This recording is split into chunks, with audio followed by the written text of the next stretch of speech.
Hello everyone and welcome to Open Table. My name is Aaron, better known on Board Game Arena as webberaj, and if you are new to the stream or you're just running into this video on YouTube, welcome. I just want to give you a quick rundown on what Open Table is all about. So Open Table Games is a all-player commentary stream. I run this once a week, usually on Friday evenings or sometimes on Saturday afternoons. The idea is for me to play a game of Terra Mystica on training mode with 3 other experts from the BGA community. So I've got a great table for us today. We're basically just going to play a normal game of Terra Mystica, but we're going to talk about strategy openly. We're going to make comments on each other's gameplay. We're hoping folks in chat will also have questions and comments about what you think we should be doing, that kind of stuff. So we're playing a very open hand game. It's going to be a lot of fun. The game is on training mode, which means no elo is won or lost. And the clock is disabled as well, so we'll do our best to get through the stream in about 2 hours or something like that. Today's game is going to be on the base map with no landscapes, and then all the other usual settings. So we are going to be doing faction selection by auction, variable turn order, and all the fire and ice stuff off. So that's what we've got for today. Without further ado, let me introduce the players around the table today. I've got Juho Snellman from Finland, jsnell, of course, the creator of the Snellman website. Very pleased to have him with us. We've got Xevoc as well from Finland, who's renowned as a longtime champion of Snellman async Terra Mystica and currently has an over 700 rating on BGA, despite only having played about 100 games or something. So it's incredible to have him on. And then it's always a pleasure to have Ryan the Man back, who's a fellow countryman here in Canada, so appreciate having him as well. So say hi, guys. Hey, Aaron. Thanks again for having me on. For sure. Howdy. I think this will be fun. Absolutely. Hello. Good luck. Let's have some fun. Sounds good. Okay, well, without further ado, I'll start the game up and we can jump over to the game board here. All right, here we go.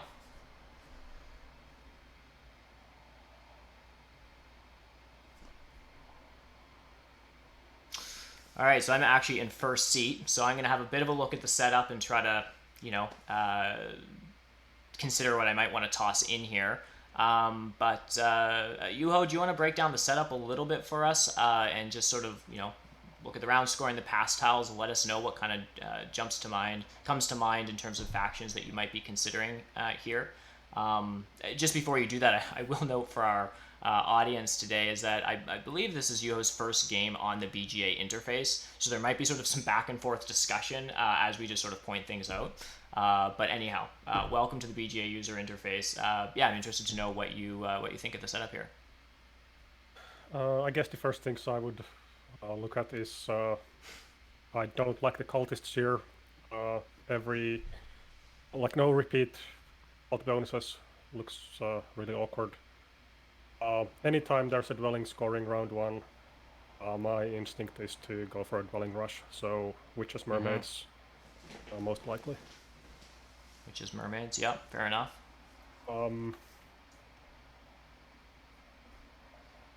The other part then would be the bonus tiles here, which I'm still looking at. And I mean, there's plenty of money at least. Looks like we're missing the priest in both of the shipping tiles. Yeah, and missing the shipping tile, that's awkward for witches dwelling rush. So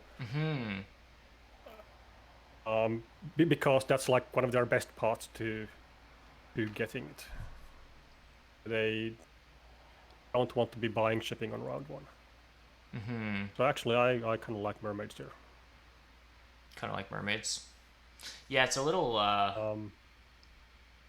awkward here. I'll just jump in for a second. Like, one of the things I'm evaluating right now is I'm picking a faction that's going to be in first seed, is like what pass tile they're going to get.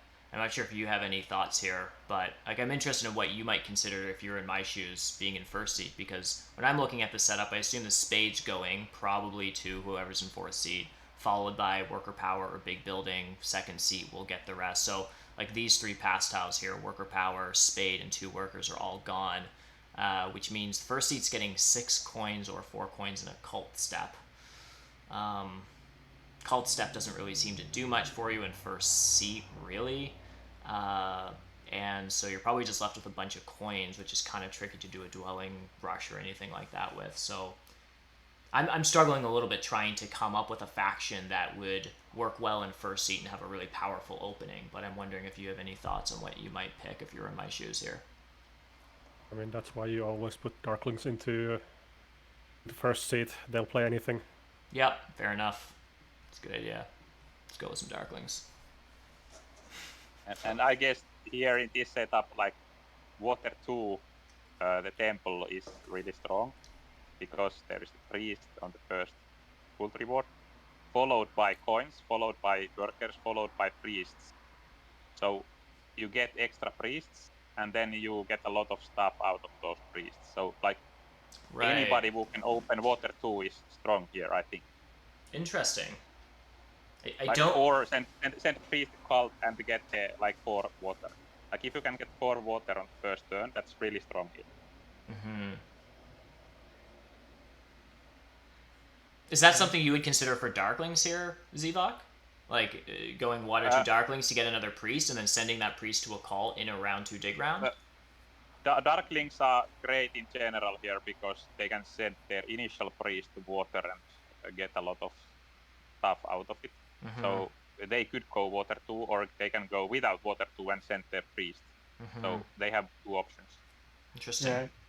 Even with first seed, if they do go water 2, they might end up with the 4 coins and the extra bump as well in the first round. Which, if they end up with that fast tile, that would definitely make water 2 a strong start.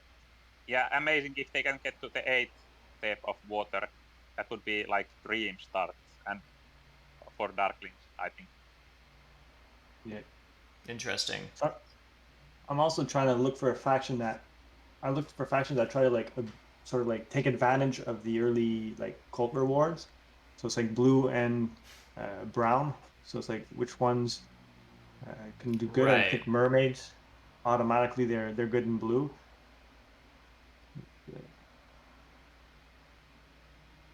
Sort of colors. Yeah, I think we'll put in mermaids here. Put in mermaids, okay. All right, you're up, Juho. So yeah, I think at this point I would start thinking about the color wheel. Mm-hmm.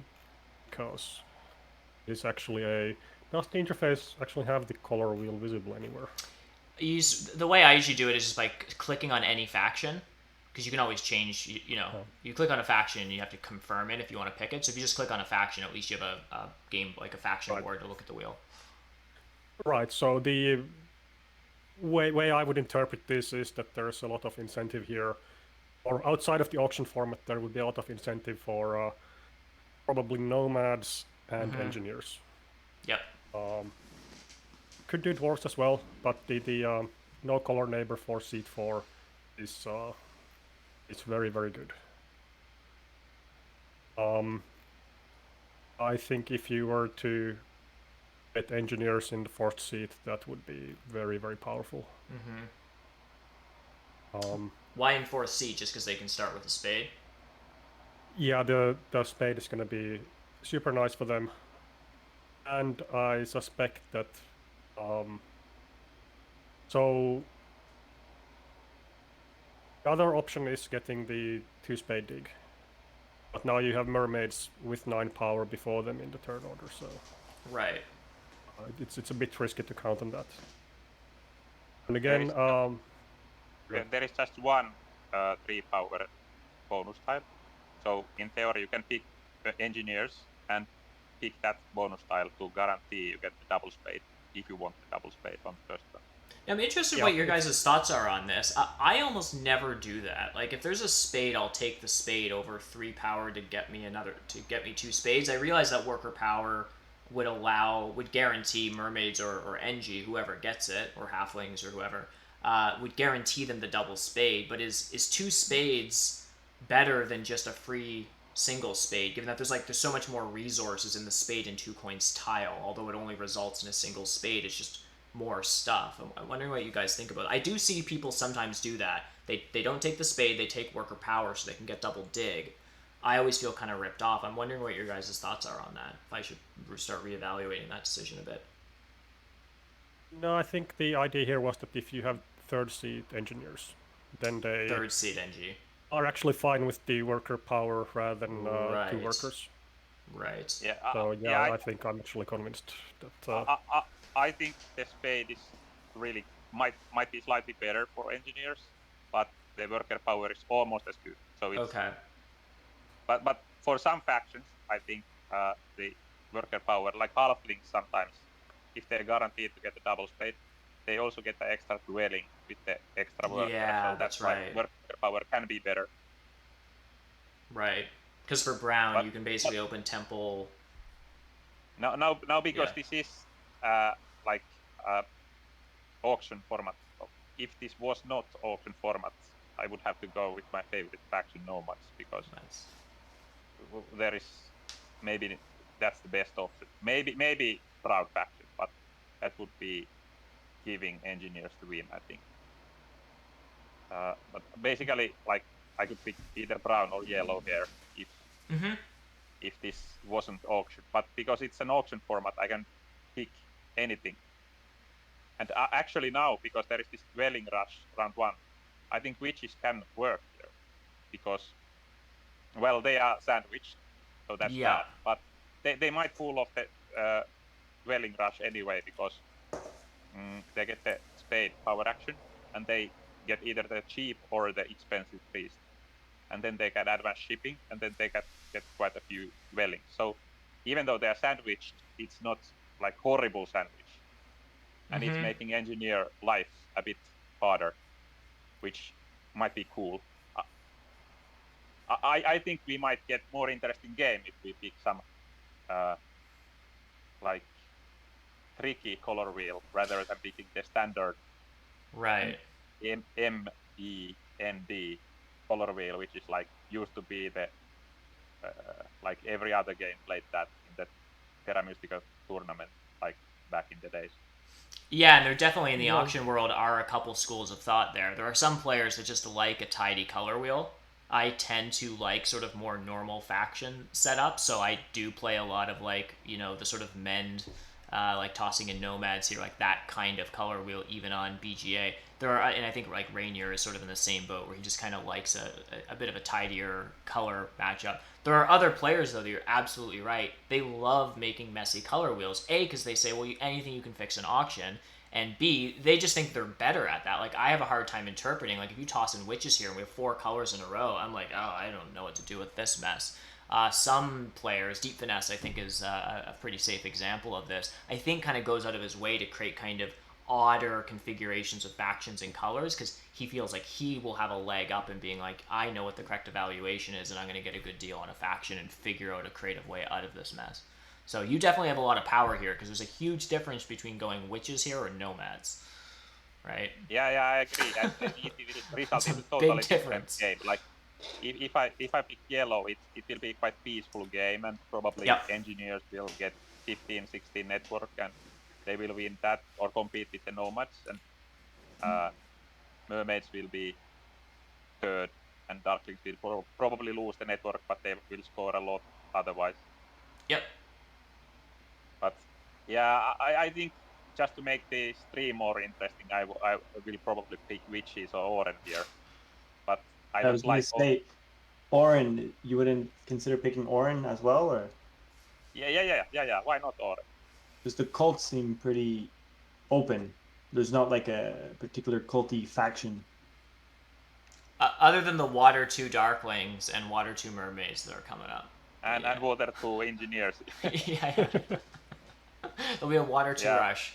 Oren in 4th seat will get Water 2 blocked. Regarding like which of them can play the track better, both of them can do the dwelling rush, and then I guess they would either build the sanctuary or stronghold on round 3. So yeah, if it's a sandwiched faction, I think like witches are much better than Oren because they have the ability to build the stronghold, and then they can get out of tight situations, kind of. So in that sense, witches are like much better in a sandwich than Oren, I think. I will just pick witches and see what happens. Okay.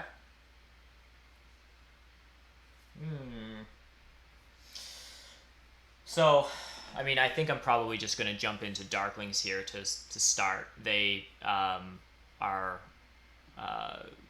on the end of a 4 in the row on a color wheel, so they're not sandwiched. They have a color neighbor, but they also, as a faction, of course, if you're newer to the game, are generate their own spades basically, so they can sort of handle like color neighbors better than a lot of other factions. They're less sensitive.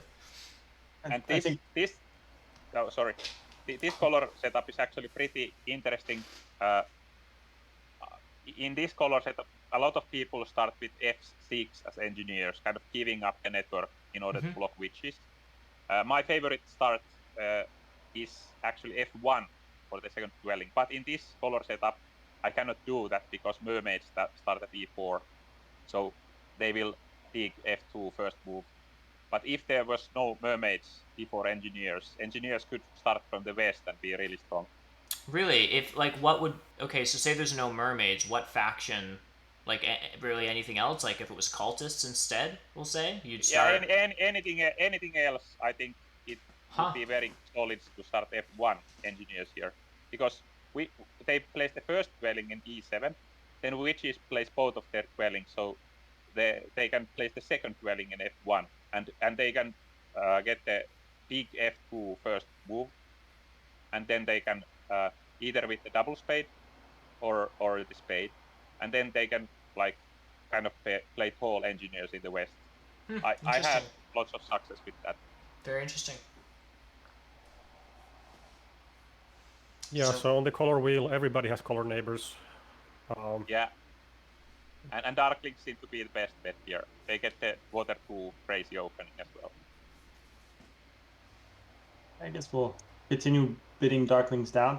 I'm just questioning, like, is engineers, since other than F1, are you thinking like H6 or like C5 would be other options for their starting placements, or do they have to place almost F6? That's a good question. Now that the mermaids are in the game, like I'm not a huge fan of H6 because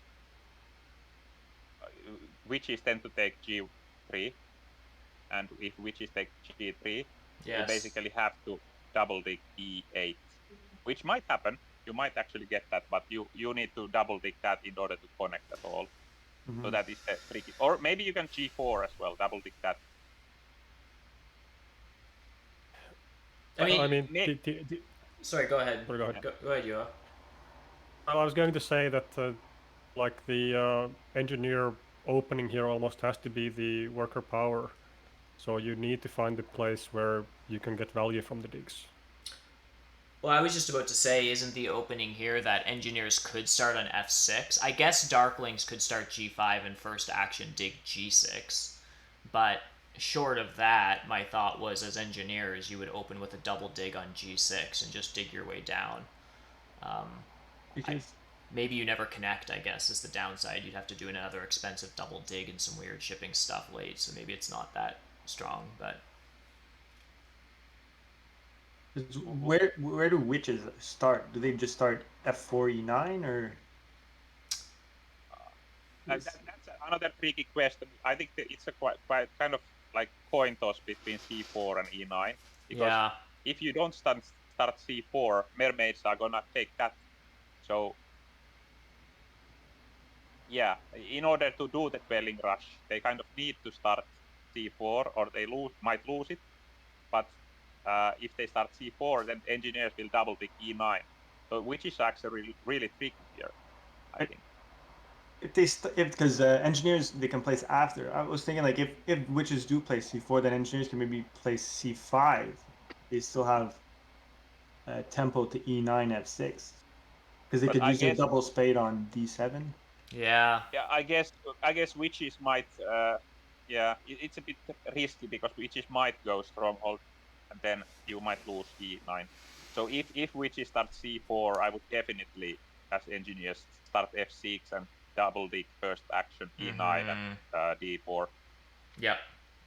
And that would be dream start for the engineers. So maybe witches have to start E9 and hope that mermaids don't take all of their tiles. It's tricky because if mermaids start D5 and first action dig c4, maybe with a single spade, assuming that's their only opportunity to get one. They might just take it, and engineers could also start c5. Yeah, but that's assuming that. Well, yeah, you place your dwellings after the engineers, so you get to see. Yes, that's true. Where the engineers are.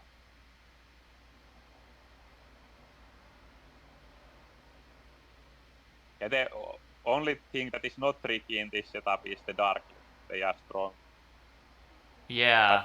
But what do you think? Where do they start? I guess G5 is kind of, or E9, E10. E10, yeah, one of those. And then they probably just start on E5 because they can sort of at their leisure dig E6.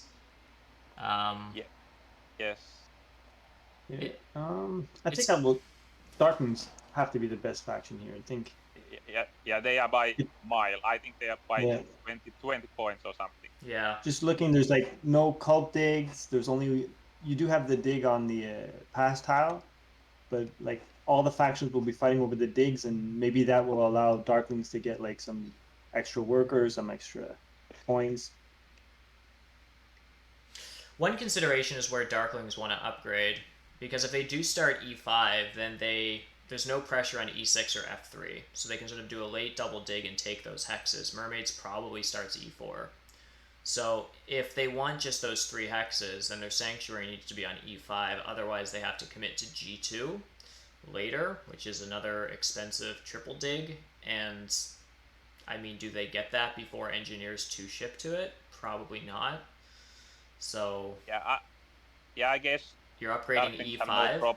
No problem with E5 Sanctuary, because they can nobody's gonna take E6 or F3, so they are kind of guaranteed to get those sooner or later.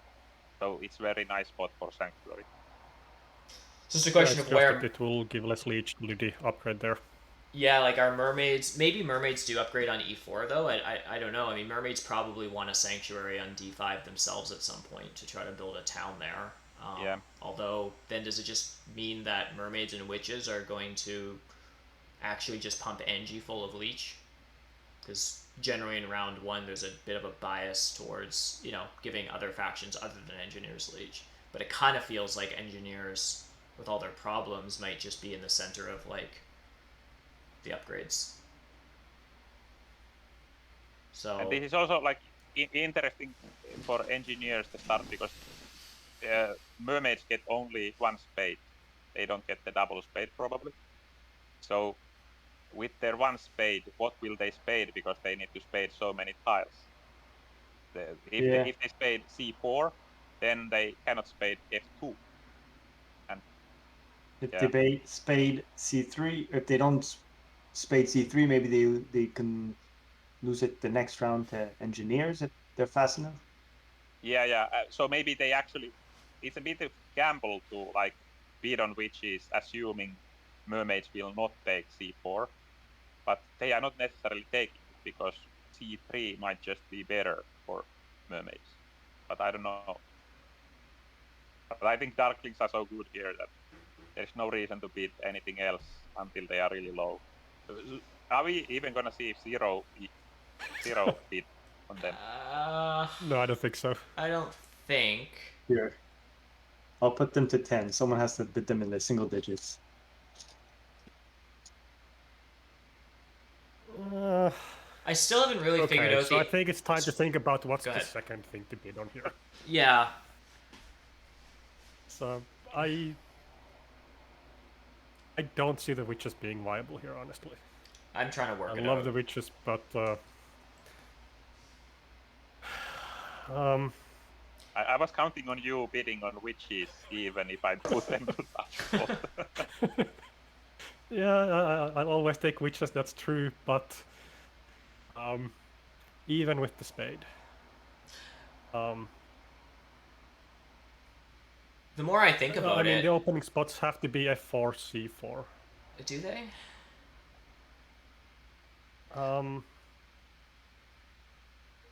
Witches place their second dwelling before engineers.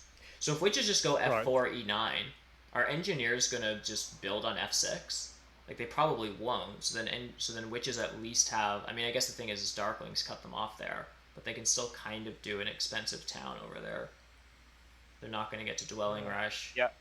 The F6 question is really tricky because most like players in BGA, I think they place engineers place there even the second dwelling, which is I feel that might be wrong play, but most people play that, so it's really risky to place to E9 and expect that engineers won't go F6. But it's in expert table, engineers might not place there. It's possible. I think if I'm engineers here, I'm probably placing C5. I think I am too. Intuitively, that seems correct, but I haven't quite worked out in my head what that's going to get you. Yeah, I agree. Like because you're gonna get like witches to C4 neighbor, and you're gonna get neighbors and a town there at least. In F6 you lose connection and it's tricky to get a town. You get it, but you need to double the G6. Yeah, but you get to know in advance sort of like if witches, since the witches place first, if they don't place E9, then maybe F6 is more viable. Yeah, of course. Of course, yeah. Yeah, if But witches don't put a dwelling on E9, sign me up for engineers right now. Yeah, I mean, if the thinking is that engineers go C5, then C4 is not a viable opening. So, well, it is. Yeah, well, yeah, true. Yeah, it's really well. You can actually with the spade, you can build G3, H4, I6, so you can get some dwellings out, but not that many. Yeah, I mean it's a pretty lame rush at that point. Yeah. So. Yes. Yeah, building 4. It's just 4 dwellings. I guess you can start temple and 2 dwellings as well. Okay, so my feeling here is that the mermaids are actually the second best faction. They must be. Well, like at least they should be robust. So I'm gonna go there at this point. I think I still like the Darklings. It's a lot to pay for Darklings. Yep. But I think witches are definitely the worst here. So, yeah. Hey, so very wrong. Thanks so much for the raid. Welcome.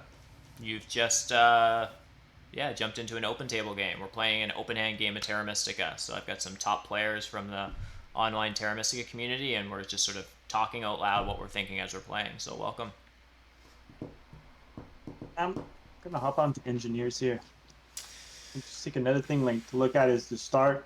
If they're able to get the double spades, they'll probably have like the most leech throughout the early round, which they can maybe use it towards good things. Yeah, like they get good use for their double spade. If they start E7, C5, they get kind of nice opening. They have a bit tricky to like expansion after that, but it's doable, I think. Yeah, I mean, I don't love the C5, honestly. Still. I don't love it either, but the options are bad. True. But yeah, I think I'm still on the mermaid bandwagon. Yeah, I think engineers are sort of a high risk, high reward. Like engineers, there's like a 15 point or more. There's some crazy difference on whether or not witches. If witches don't place E9, then I'd bid engineers down like several points right now. I'm totally happy. If engineers can open double dig and get E9 and D4, like, yeah, I think I'm pretty happy. But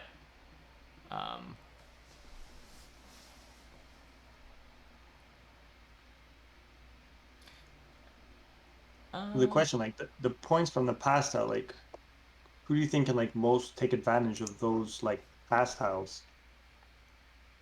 I think it's Darklings as well, almost that like Darklings can take the most advantage of. Yeah, I guess the stronghold thing is good for witches and Darklings if witches build the stronghold.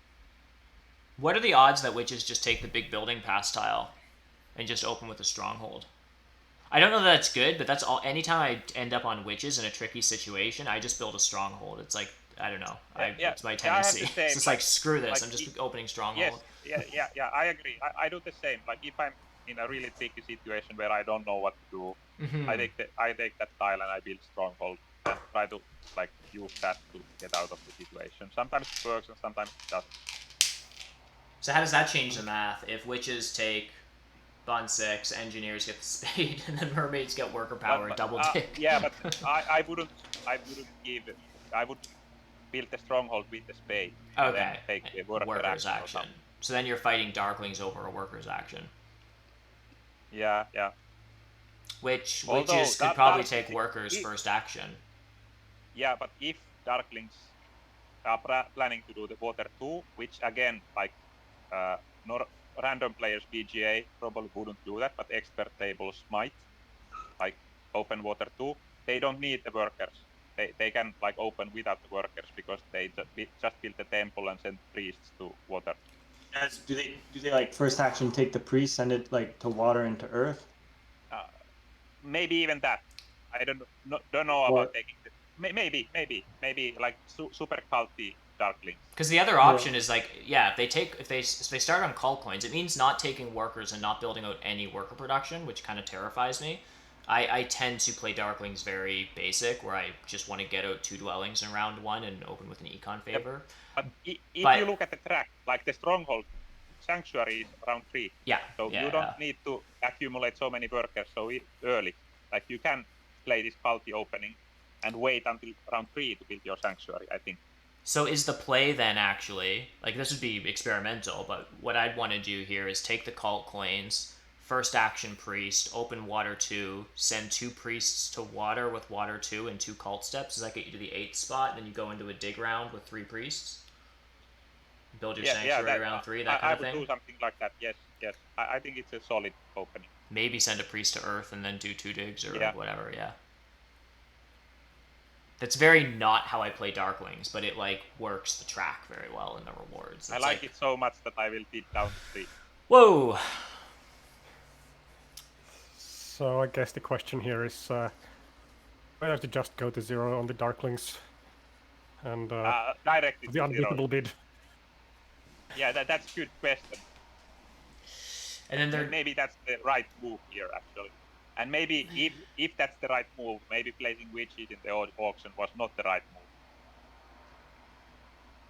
move. Yeah. Is there more than too chicken to start at that big a deficit? So.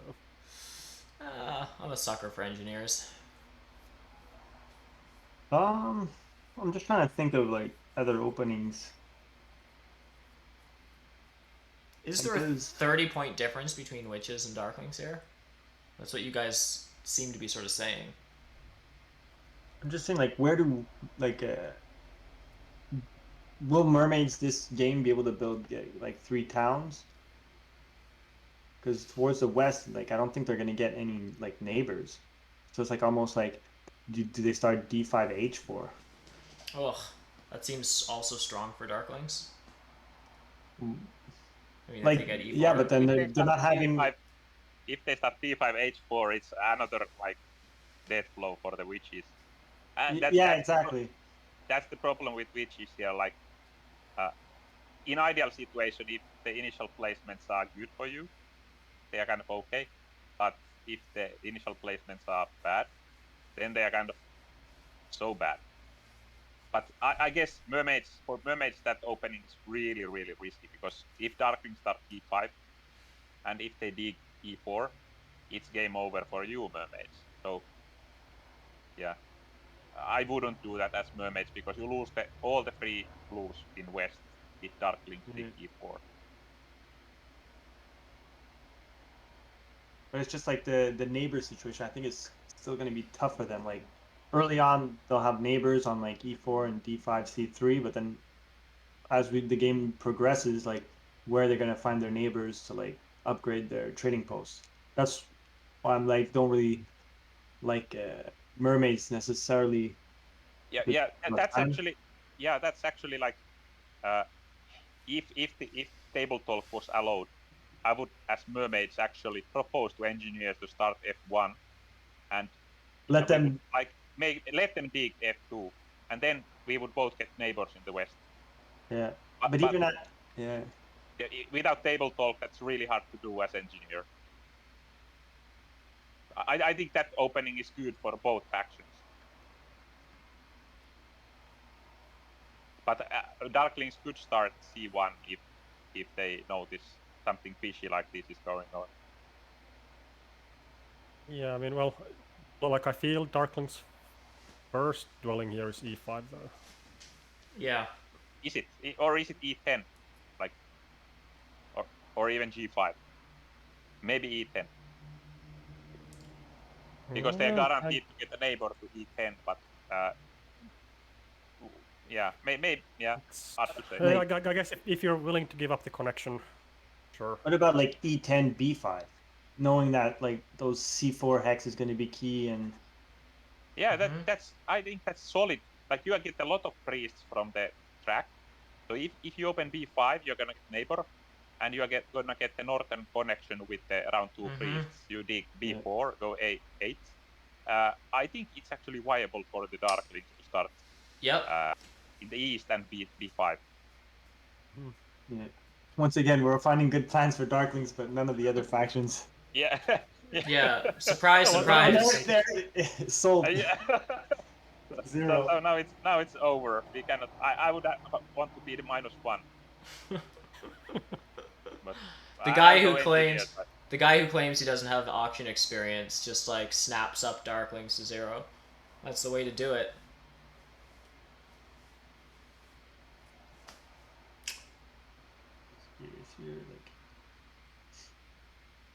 Is there some funky world where like maybe witches just give up? If they give up, no, that's not good. The witches give up. They give up E9 and witches give like go to F2. Yeah, they like give up. Period. Yeah, they just give up. Just like that. I don't think that's a good engineer strategy. Just hoping that witches aren't in the game. I mean, that would be nice. Yeah, but... like F2 witches, they still won't get neighbors. That's the issue with F2. I think theoretically West witches work, but who is your neighbor? Like, if Darklings come to West, they will dig from C1 to E1, and you will lose D1, which you need for your town. So if both of them would play nice in the West, I think it would work, but Darklings are probably not gonna play nice. Yeah. Maybe witches could go H2 and do down there. I don't know. H2. Yeah, like start F2, but if you start F2, you give so much to engineers. You are basically giving the game to engineers. You know, I think witches have options here, and they. I'll tell something.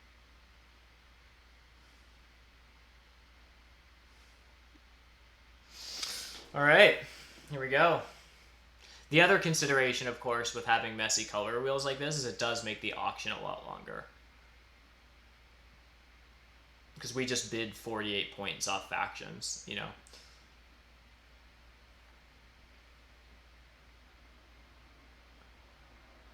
Alright, so... there was the idea of the E10 B5 opening. I see how that would work, well, in the long term. But how guaranteed are you to get the leech from the witches is, I guess, the question. If the witches go E9, engineer C5, then the B5 is kind of awkward. So I don't think I want to start at B5 or E10. So E5 it is. I think I'm probably just doing pretty normal E4 and D5 stuff here.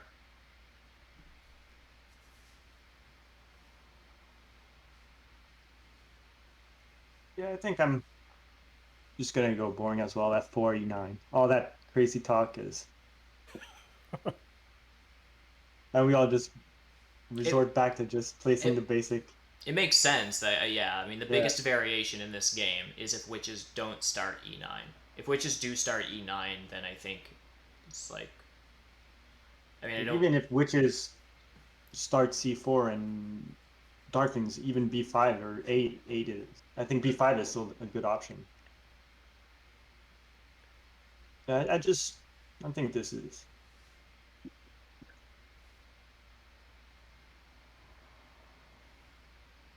I'm curious if this is C5, F1. What's going on here, Xevoc?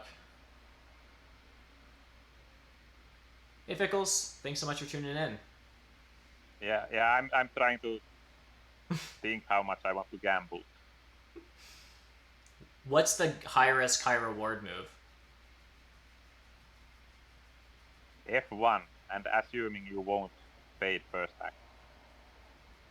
I think that's a gamble. Yeah. Yeah. Yeah. I mean, it's tricky. I don't want you to go F1 because I mean I'm almost certainly probably just opening single spade because I'm not getting double spade and I don't know what's really happening. If you went F1, then I would have to spade F2. Well, I guess witches aren't on C4. Anyhow, my problem with evaluating this is I thought there was a world where witches were going to do the C4 temp shift stuff, and in that case, my single spade would have to go on C3 and not F2. And then if you go F1, then I have to go F2 and give witches C3, which is ugly. This is sort of the perfect situation for me because I like C3 is protected until next round when I can probably just like hard dig it or something, and I'll probably just open single dig F2, whatever, fire 1-2 dwellings, nothing super exciting. Okay, so here I think B5 is out. It's gonna be too long for the neighbors to arrive. Yeah, yeah. H5 would be nice if I was sure that witches would be arriving on round 1, I guess, but I think E10's fine. At least there's plenty of space there. You're a little slower to G6. Are you apt to possibly lose that from Ryan, who can spade F6 first action, and then I guess that's the only consideration I ever have with witches is like you get better leech being in the northern part of the eastern peninsula, but sometimes you can lose the battle to G6. Yeah, I think I'm fine losing that battle. Like, right. There's space for a town there.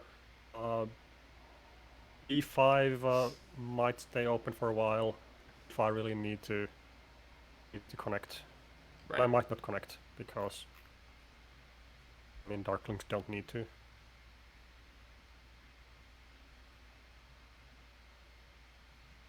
Yeah, but do 0 victory point darklings need to connect? That's the question. Well, maybe not. No, they might. I'm really just counting on all of you to destroy each other's games here, so... My thought was that given like witches and engineers having trouble with each other, that like darklings suddenly become a fairly good contender for network. Is my sort of thought. That like on most games with darklings, I don't worry too much about connecting. I just like do other stuff. I just like build 3 towns and do darklings things.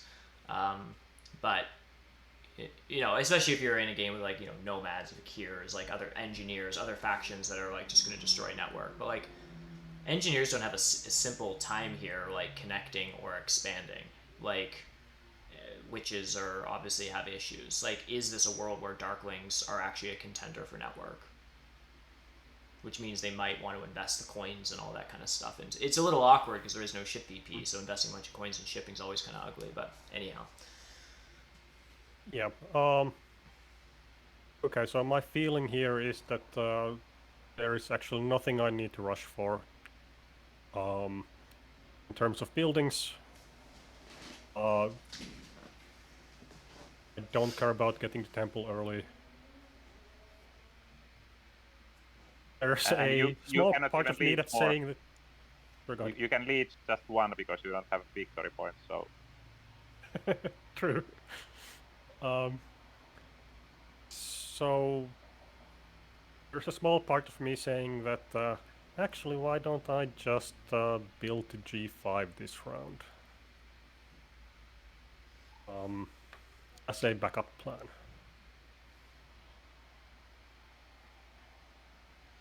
How would you build a G5? Like, you need to burn for the worker or burn for the priest, but then you don't have enough workers for a temple. I mean, do I really need a temple this round? No, are we talking Dwelling Rush? Dwelling Rush Darklings? Is that what you're cooking up here? Yeah. I'm sure witches would appreciate that. Yeah, but I think I want the priest no matter what.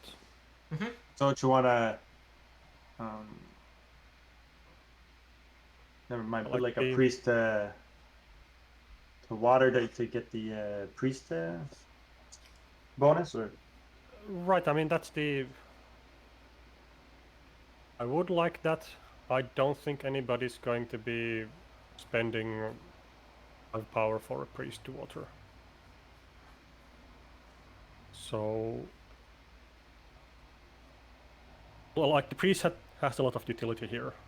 Whether it's going to the cults or whether it's digging somehow. Mm-hmm. Like, the power action is the thing I can see fighting over. Yeah. And I don't think if I'm taking workers, then that means I'm not sending a priest to water. Because what would I do with the workers without the priest? So, yeah, my feeling is that... Yeah, I agree with you that either the Dwelling Rush or the Culti opening. I like the Culti opening more because it seems to be better, but you can try either way. Mm-hmm.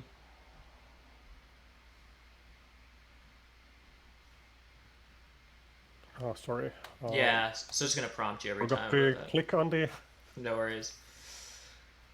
So my sort of two options here are like upgrading somewhere. D5 actually seems a little bit more interesting to me just because I feel like I'm going to get better leech off NGs when engineers double dig D4.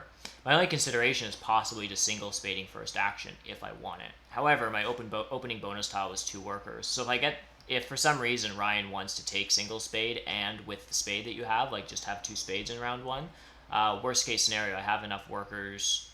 Well, I guess I don't have enough workers to temple and hard dig and get out 2 dwellings is the option. So back that up. So I do want single spade. I think I definitely want 2 dwellings out this round. I always want to upgrade first to get better leech, but my concern is that Xevoc's gonna double dig probably pretty quickly and give. I think Ryan might be in a position, as my point, to take single spade first action, and he might just want that to go temple 3 dwelling. Single spade F6, uses bonus spade on G6. So, having said all that, I think I'm just taking single spade on F2 here and building a dwelling. That's great for me because now I can actually upgrade. Yeah, you can upgrade before. Yeah, I don't lose 6 power tokens necessarily now. Yeah. But that's good for me. I'm also upgrading after you, which is annoying. So I think I'll upgrade here on E9 because I know when he's going to use a dig, I'll get some leech from there.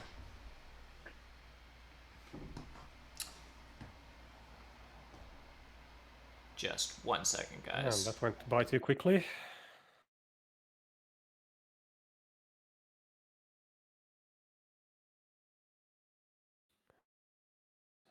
So now I actually do need to commit to either the Dwelling Rush or cults. So let's do a quick count. Even without the... so I've got the bonus tile, 2 priests. So that's 6 steps if I want them.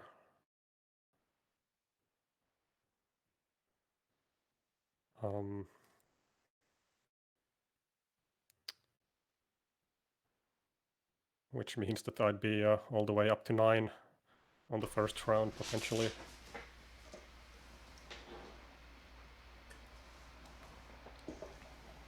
Yeah, I think your like water 2 and freeze to water and earth is kind of looks nice to me, at least. Because then you get 8 steps in water and some good steps in earth, and then you can, yeah, that looks best to me if you want to go to freeze. Yeah, the dwelling rush. I guess it's gonna be a bit weak given given the amount of VPs I paid. So. Yeah, exactly. Like if Darkling's dwelling rush, that works in situations where you make other people's life really hard and you don't feed 30. But I think the cap for victory points, what you can get from the game, is lower if you dwelling rush. But you might, if you hurt opponents enough, that might be viable option. Yeah, but I don't think I think in this getting case hurt you here. hurt witches, but you don't hurt anybody else. So I don't know that I even hurt witches that much. But yeah, let's start going for the temples then. Ryan, why did you upgrade E9? Are you gonna try to get more leech, or because I guess you want the sanctuary to F4, right? Yeah, I definitely want probably the sanctuary F4.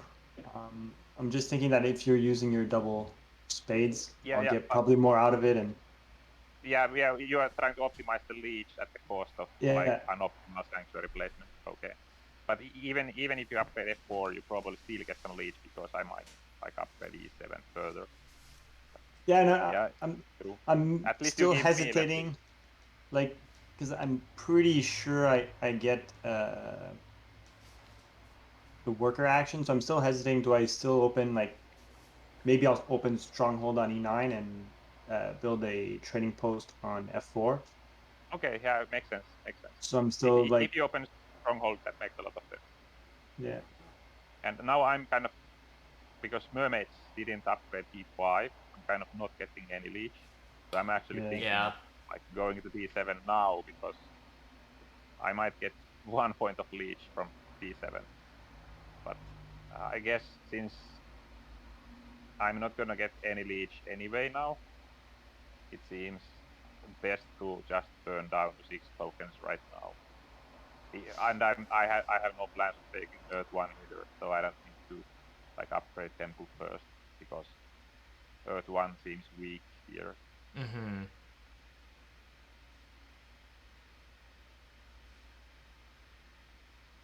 Yeah, and my argument was, like, I probably, unless, like, I mean, Ryan might stronghold and take C4.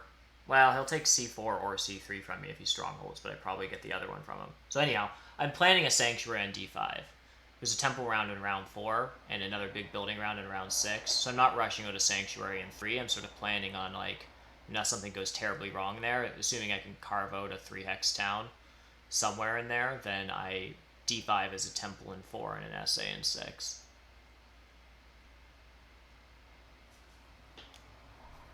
And I'm getting the same amount of leech whether I upgrade. I guess I'd be getting more leech if I upgraded next to you, Xevoc, because you're also spading. But again, it's just a slight bias toward giving leech to non-engineers factions. I don't think I even use my action, though. I don't know if I use it to go C4. Do you just prefer C3? Or maybe you don't do any of those, I don't know. Because where am I using my spade? That's like the sort of like the question, right? Like, naturally F6 seems good, but only if I'm able to like get an extra worker. Because I have to pass after Darklings. Because if I leave F6 open, for Darklings, they could just use, next turn they can use 2 of their priests to just take F6 first action and jump to... No, I mean, that's 3 dicks, no? No, but like, where do I use my spade? Because I have a spade. Oh, sure, so if you put it to... Yeah, so it's like, where am I using... my spade, if I put if I go to c4, am I like spading one on b5? Am I like, where am I using that spade? Yeah, I think it would be b5. But it's going to depend on the tempo. We'll see, like, if you are actually going water 2, then you have like you have 1, 2, 3 more moves, and then you'd have 1, 2, 3, 4 more moves, maybe. Yeah, it's gonna be very slow tempo. So I have to take the workers action.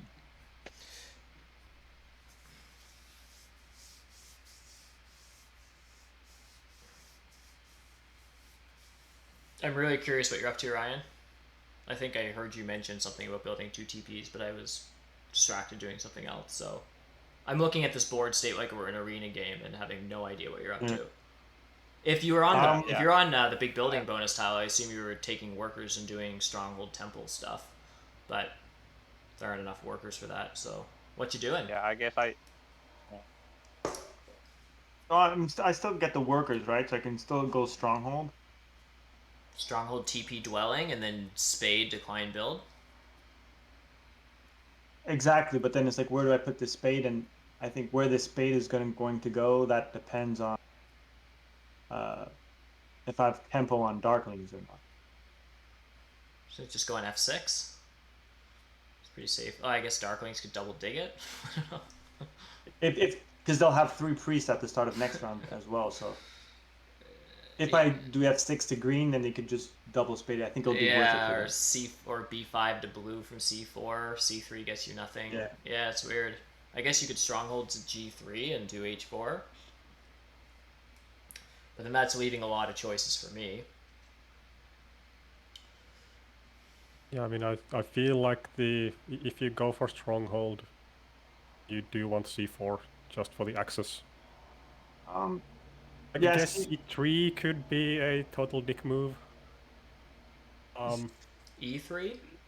I don't see C3 like. I don't think I want to fight over that. I still really want to get like F6, G6. So I still want to like probably win that battle to G6. I think, and I could be wrong, but I think I probably get C4 or C3. I think I'm gonna have an opportunity. It might be a hard dig if I need to.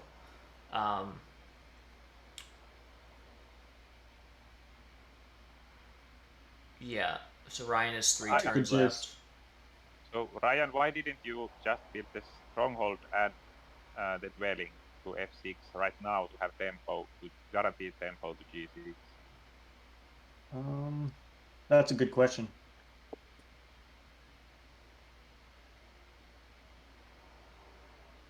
I could maybe still just like build a temple and build a dwelling on F6.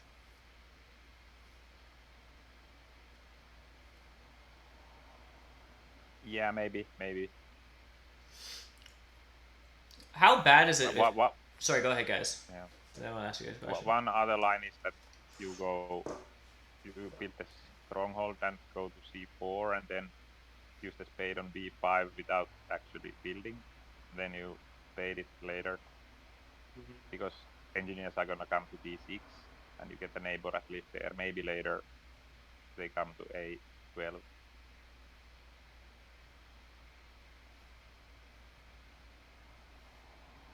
I guess that's it. You might get that town up there, but then you probably lose the other town. So yeah.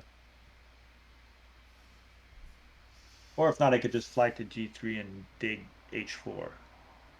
But I could fly to their next turn anyways.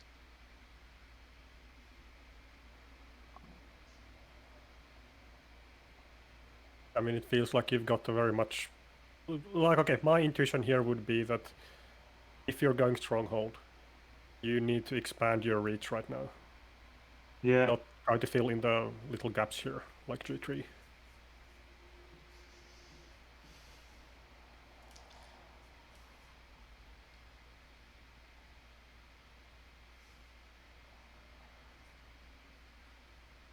not sure about Water 2 here. How weird it is to have 2 copies of Water 2. Fire 1's always solid. There are a lot of coins in the game. Even if I take Water 2, I think I'm the first to pass. Water 2 would be interesting because I'd have 2 priests, and I would pass first, and I'd love to get the first priest to Earth, but I think I have to hard dig first action. So I think my next round is probably just... So then it would be like a priest to a priest spot, like, you know, on my second move. So maybe I get it to air or something. I think I'm also passing for a bunch of coins because I think I'm out of this round first. It's probably just fire 1. It's just... I think I'm using 8 coins next round. And I'm going to have 10. Anyhow. So coins are always good, but... You're unlikely to get the priest to Earth tree spot. Yeah, exactly. Because that's like no matter what, because that's where my extra priest would be going this round. This round, not to water for a second priest? I've got 2 more. You have 2 more priests? 2 more. No, upgrades. Ups. Oh, you have I've 2. Got, oh, water right, 2 of and, course. Yeah.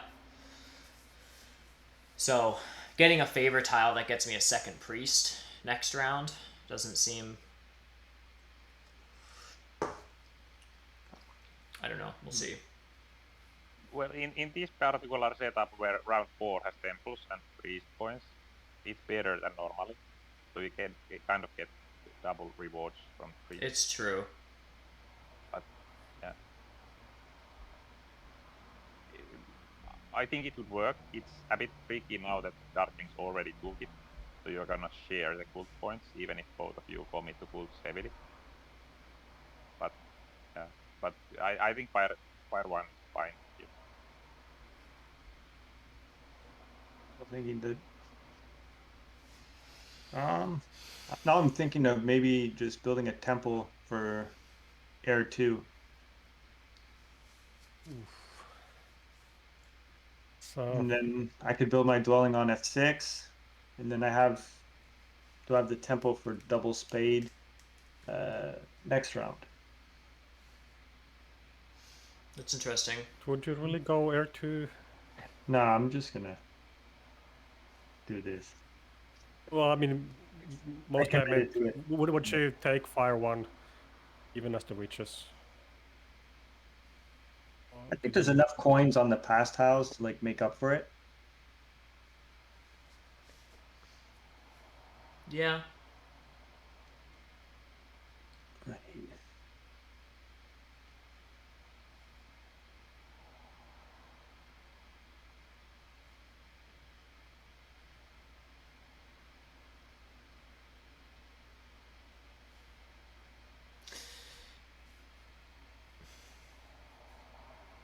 So that's all for me. I'm just going to pass on to 7 coins. I'm probably ending next round with only...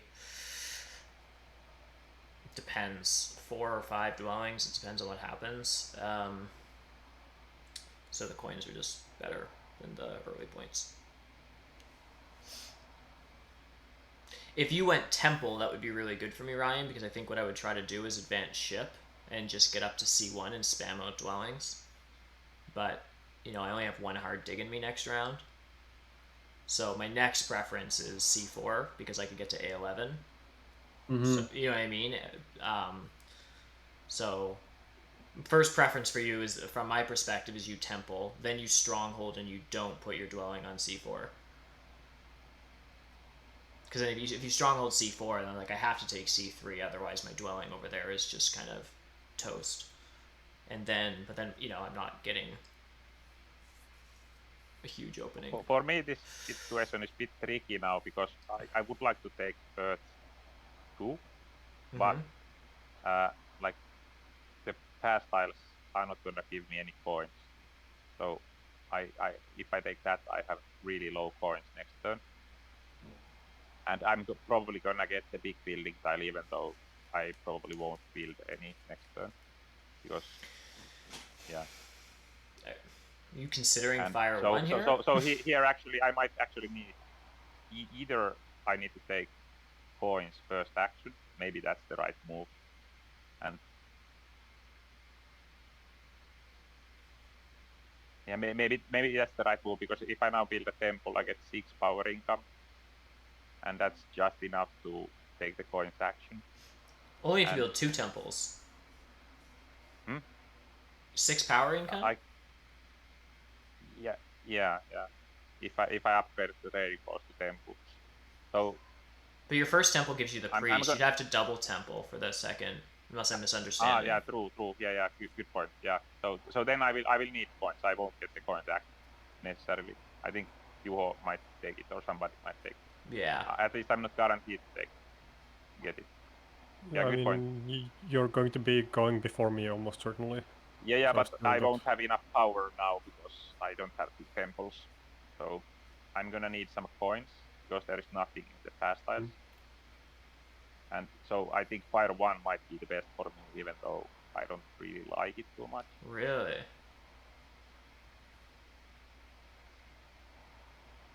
It depends on what you're trying to do next round as well, because, I mean, you'll have 042, well, 041 power. No, 042 with Earth 2.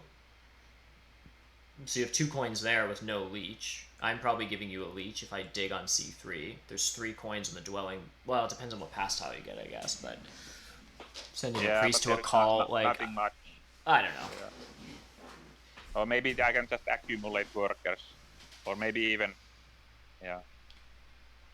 My thought is you could end, and I certainly trust your judgment on this, but my sort of instinct is that you can probably conjure up 4 coins next round for a second temple, and it might be kind of a slow, well, 2 temple, 2 dwelling, end of round 2 kind of opening.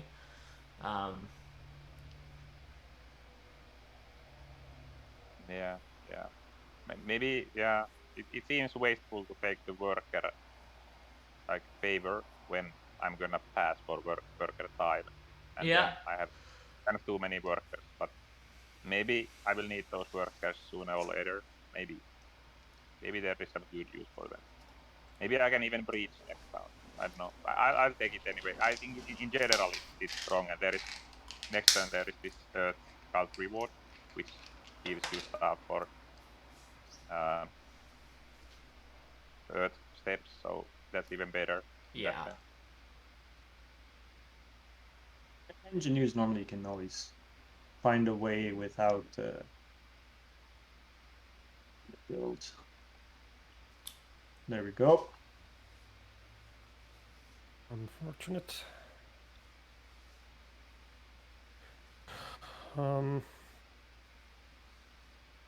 So my main thinking here right now is, am I going to be digging next round, or am I going to be shipping? Interesting. Sparklings would be pretty sweet. I'll have the resources to do it. But it's unlikely to get me to B5 quickly enough. Right. Still, I guess if I were to get the spade, then I could do it. I think you do get this. No ship bonus. I think you do get the spade, right? Because Xevoc passes next, followed by Ryan, and you will still have 1 more turn after everyone's passed. Yeah. If you take the coins action now, you have enough coins and you have enough priests to dig B4, B5, I guess. You advance ship twice, and then dig B4 with spade. Yeah, well, or I come from D8, advance ship to 3, and take B5. This is if witches don't dig B5, but I guess you have, yeah. Then I get F6, so it works either way. But I do want the money, both to stall and because, I need it for either the sanctuary or for a ton of shipping.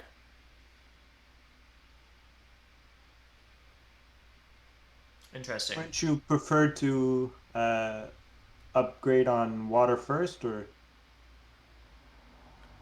So I'm just burning one token. I know it's just one token, but you could have kept that token. Is that token important for you, or is it? So, there would have been a tiny chance that you get a leech from somewhere, I guess. Right.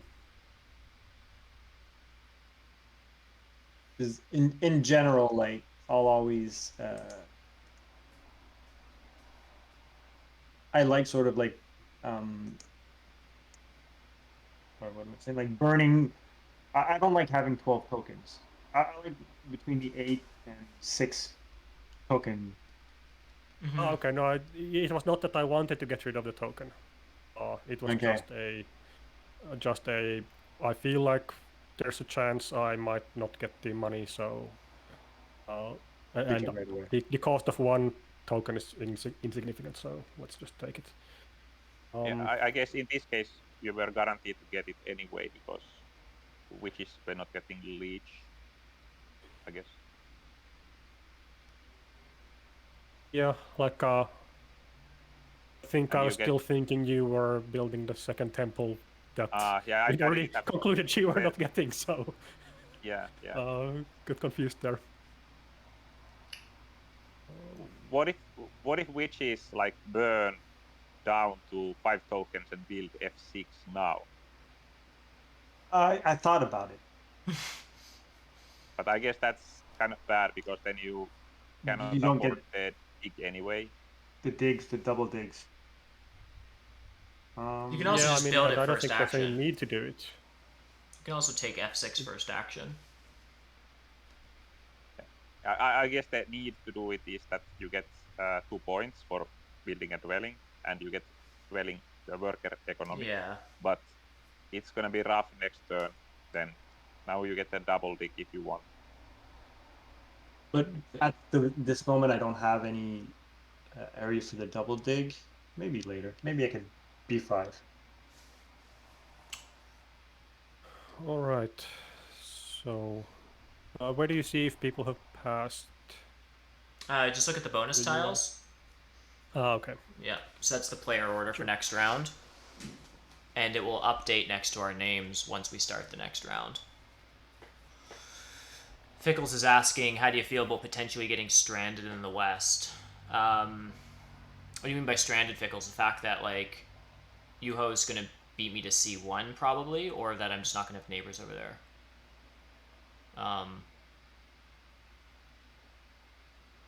I'm concerned about Yuho definitely doing shipping Darkling stuff, because, there's a bunch of hexes, like A4, C1, D2 stuff, obviously, that you want. Even if there's no neighbors over there for a town, they're just free hexes that looks like you might beat me to.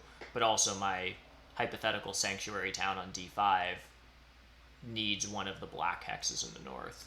So it's kind of annoying. It means giving up on that town or doing an expensive double dig on like A7 or something weird. No neighbor. Yeah, I mean, I think I can probably make that work. It's like it's an expensive TP with Fire 2. I guess that's annoying. Like 2 towning with Fire 2 is kind of annoying. Yeah, it's certainly not great. I think my biggest concern right now is the fact that, like, given Witch's position with a stronghold puts a lot of pressure on my hexes, I pretty much feel like I have to first action hard dig C3.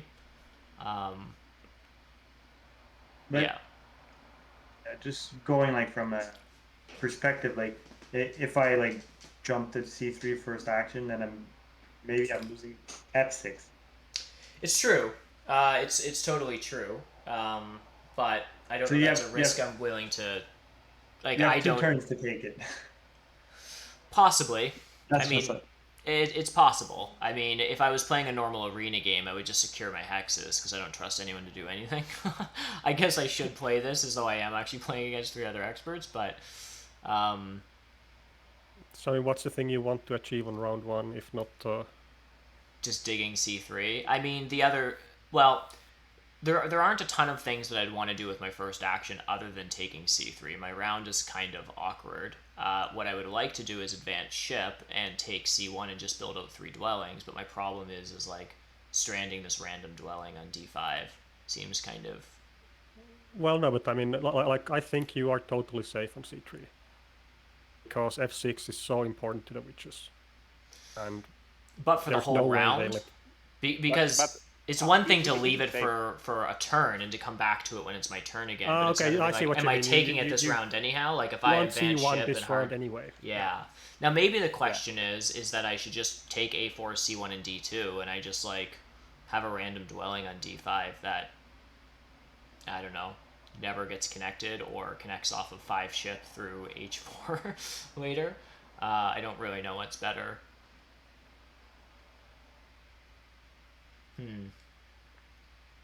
Yeah, if Darklings are gonna advance ship, it should look pretty rough if they're gonna go to c1. It's true, and I am trying to evaluate these without that knowledge to some degree, right? Like, you know, knowing what I know now about Yuho's plan, c3 is actually less interesting to me. But at the same time, I'm trying not to just like play off of the knowledge necessarily that I know. I know that's kind of wonky, but like in this board state in a competitive game as mermaids with no knowledge of your players, those are the two considerations here. I hate stranding dwellings, but it might be one of those fallacies of like once you've invested in something, you feel like you need to like make something of it. Like I have a dwelling in d5. It was supposed to be a sanctuary town. I have to fight tooth and nail to make it part of a sanctuary town. But is that actually just better than getting out 3 dwellings this turn and passing on the dwelling scoring? Like, well, it isn't. So I think what I'm actually just talking myself into is just going to 2 ship.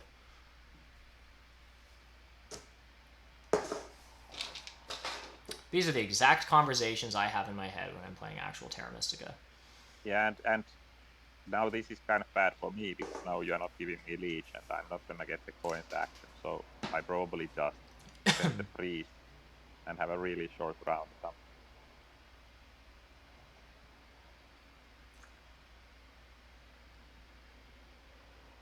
The question here is whether I send it to earth or air, but it looks like I really need points. So maybe even if I get 1 step less, earth might still be the better call.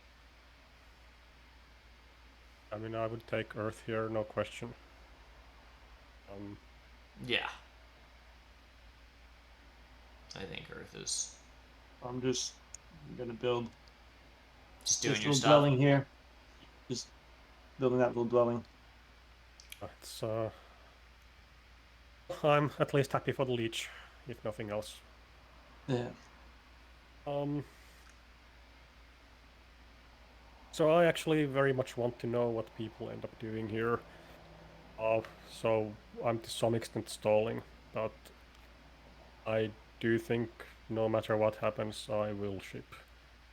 So let's... Interesting.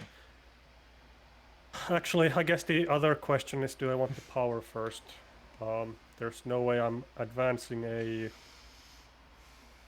alt other than earth here, and it does stall the game. So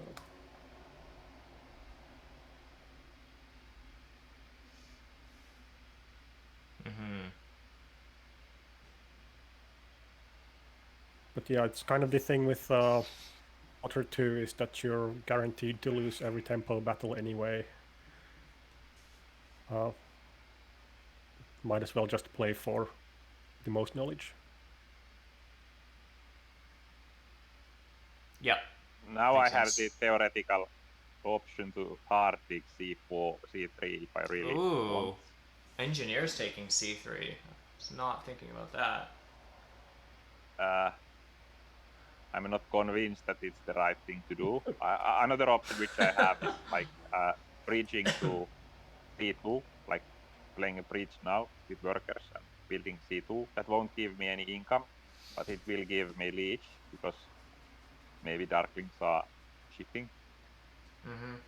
And it will give me a neighbor, so it's kind of nice style. Would you spend a worker to build your your temple? Yeah, that's the other option. Like either I pass or I build a bridge and a dwelling for the leech, or I build a temple and spend a worker for that. I think those are the viable options here. Maybe I will end up playing like really like small, like tall engineers here. So maybe the breach would actually be worth it. Maybe I could even build a stronghold on round 3, but I don't know.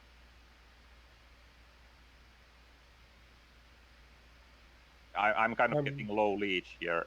Like Darklings didn't come E6 like they normally do. So normally engineers get a bit more leech and they have a bit more going at this time. Mm-hmm. So if you don't take C3, what are you doing for towns? I breach and go C2. Sure, but I mean that's still just 3, and yeah, it looks like you want your 3 sides. Either build.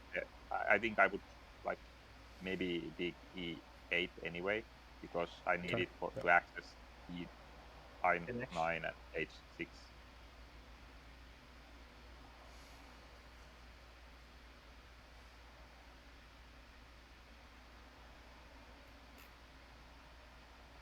For a spade scoring turn, we are getting abysmal digging points here. Just me. Yeah. I've got 2. I'm in the spade lead. I might do a couple spades.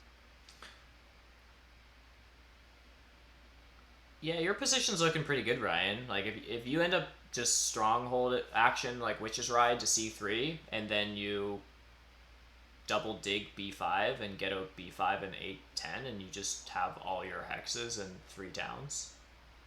I think double digging B5 probably not a good plan because then G6 is going to be left open. Yeah, it's true. One option for me is also to just pass here. Like. Yes, so what I'm thinking is maybe on my turn, I was building a temple. Yeah. To get at least some priest production, because I'm gonna need priest like later on. And my idea was that if I pass, take the cult step and 1 coin, and then maybe if Juho doesn't send a priest to, because it's a digging round, maybe he doesn't send a priest to air. I actually get the first priest to air, and that's really good priest. But if I build the breach now, I probably won't get the first priest to air. So I think I will just pass here. And not. I mean, the other option seems really pretty bad is like worker to coin for a temple. Would be a non-econ favor, so you'd just be doing it to get power. So yeah, maybe that's not that great. Yeah, I am kind of like hoping that air will not be still open for me, and I will get to send a priest, and I will also get to like use the cult step in air, so I will get 2 workers from the cults. That's my hope. Yeah, I mean, I'd prefer to be able to dig with the priest. There's some uncertainty here around well, like what people dig and where they build. So do we just take C3? Because to me it feels like we just ride to G3 and double dig G6 and H4. G6. That's what I'm contemplating. Like, do I spend my power this turn for the double spades, or do I maybe hope for them next round? But then it's like I always have the. Why would you want them next round as opposed to this round when you can just? I mean, is your other option trying to take coins now? Like. Exactly, because then I'll be coin short, right? Oh, okay. It's true. It's like, because I'm spending all my coins, I have no coin income. But then again, I'd like to build a sanctuary next round for Earth 1 if it's still available at that point. I think everyone's aiming to build maybe a sanctuary for Earth 1, or maybe not. Maybe people don't. I don't think I am, but you know how much I have an irrational hatred towards Mermaid's Sanctuary. Yeah. So I think even with that, I'll probably do this first. Temple. Let's see. What's your temple for then? I'll take Air 2? So you did? Air 2. Yeah. It comes with a couple workers on it. Yep. I mean, that definitely makes double spade awkward now, because I was expecting you just to leave, like, do temple and sanctuary maybe next round and just keep a TP up and save those 2 workers and 5 coins to get out 2 more dwellings this round with 2 spades. Yeah, I don't think the double spade just for the points makes sense. Yeah, so it's just in points. It's that, I guess my argument is that witches, if you're trying to do a bunch of towns, like, you need lots of spades. You're trying to secure your hexes, and it is an economic move at the same time because you're getting worker economy going. But I guess here Juho now has to commit what he will do, and which is kind of he's scared of which is double digging b5 now and using the stronghold. Yeah, no, I mean I still got 3 digs after a single chip upgrade, which will let me get to g5 if I need to. Like, I think I should be getting b5 or g5. But now actually, like, because witches kind of now built the temple, would you actually now take f7 g6? Because now what can the witches do about that now? They don't have like enough. Interesting point. They cannot deny that, so you cannot get it now if you go that way. You don't need to advance ship. I mean, that does seem like a correct argument. Like witches spent you cannot do it if witches have resources, but they don't have resources now. So yeah, I mean they can dig g6 to green, but that's relevant. You have for enough my priests to dig it anyway. Yeah. I think that's the best plan for you, because like the mermaids took c1, so you don't get that, and there is a fear that witches might take b5. So I think the best thing is to go g6. It does seem solid. Like well, the thing is, I am potentially then risking the town spot up north, because the town in the east was already guaranteed. It's true. G6 doesn't open up another town. It just opens up a free black hex, southern connection, and screws over witches. But it also puts huge pressure to me and witches, because we both want d6 then. That's kind of compelling. No, I think the witches do win that competition if they want to. If they want to, yes. They've got the power. You don't have ships. Yeah, but they also, like, witches can live without that, because they kind of give up the northern town if they dig d6. I mean, they're giving up 4 points of on a building for the witches is. Yeah. They probably want to dig this round, and if they dig something, I don't know. Yeah, it's interesting. Okay. My dig depends on what Juho's gonna do. So if he like goes towards g6, then do I just double dig like g5? I'm thinking maybe. Really? Yeah, I'm thinking, because if you go to f7, right, then you could use both your priests on g6. Yeah, well, but I've got 4 digs remaining here, so even taking g5 to green won't matter. Yeah, so it's like, no, but by doing the green, then I could use my stronghold ability on it. Tempo-wise, he could beat you. Right. Yeah. That is clever. It's like a stronghold sanctuary town. Or no, you would just take h6.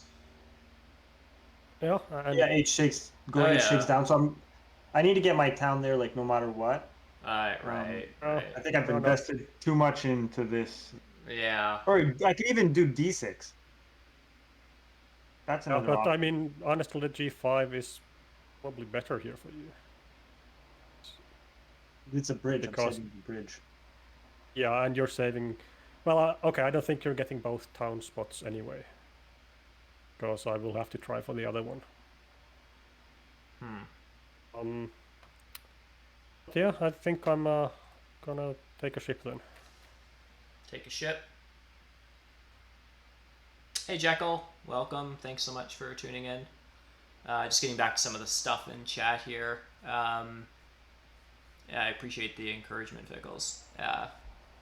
My game's a little questionable right now, although yeah, things are a little bit unclear, for sure. I mean, the rest of my round, I'm just building out these 2 dwellings and then trying to get onto this bonus here with 4 coins and a bunch of points for me.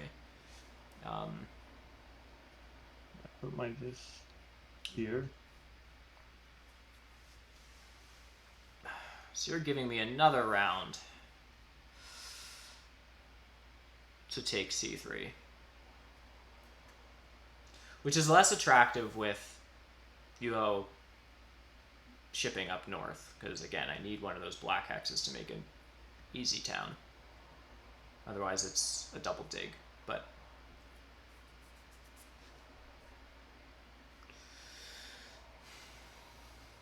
so that was the Witch's Ride spent, so now yes. G5 would be open. But now I have 1 fewer priests, so I can't actually force G5 if it's a double dug. So I think that sounds like I'm continuing on ships.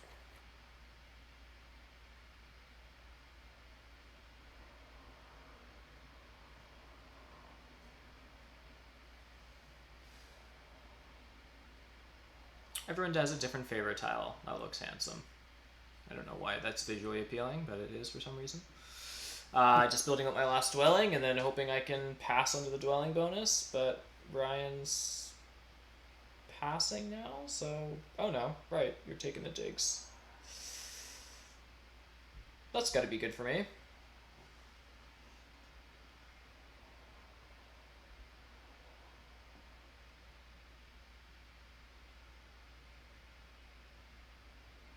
Does feel like the witches and mermaids managed to coexist a lot better than expected. Who was able to coexist better? The witches and the mermaids. But I'm actually not fan of mermaid situation here, because they are in the west. They have like no neighbors. It's the neighborless part, which is like, and puts them in a tough spot. Even if they take C3, they probably won't get a town. So I would actually like to be either Darklings or Witches here, and maybe Engineers are kind of okay, but not Mermaids at the moment. Really? Yeah.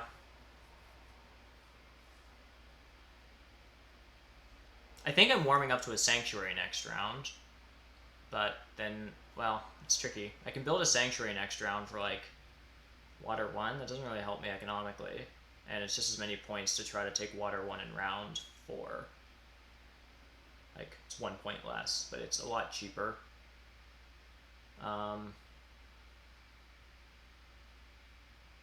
Guess what I'm trying to say is next round is a little unclear for me. I'm definitely passing for 4 coins and probably 7 points. I think that just seems really good.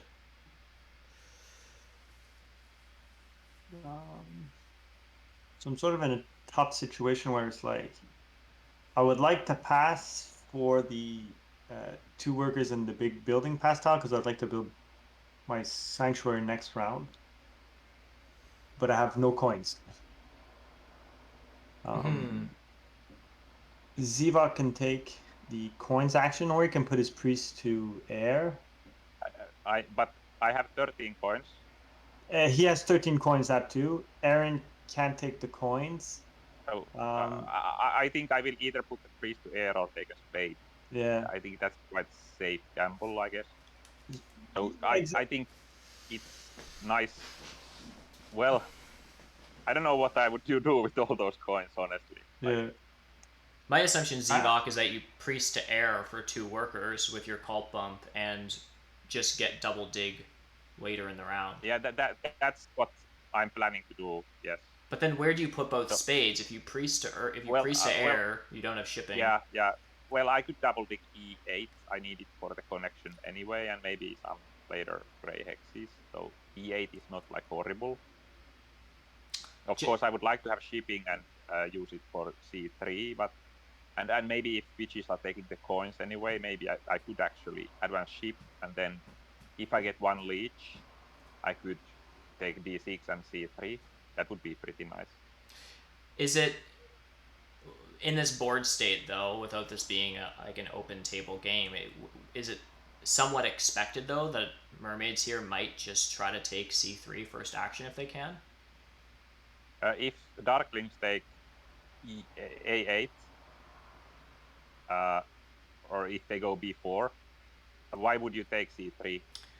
There's a chance of a town later if I can afford a double spade on A7, although Darklings probably just take that too. A6 is a triple dig. I mean, it's pretty unlikely, but it leaves the possibility of a town and also allows me to connect that dwelling. Yeah, well, the connection part is the more important part. But would you really hard dig it?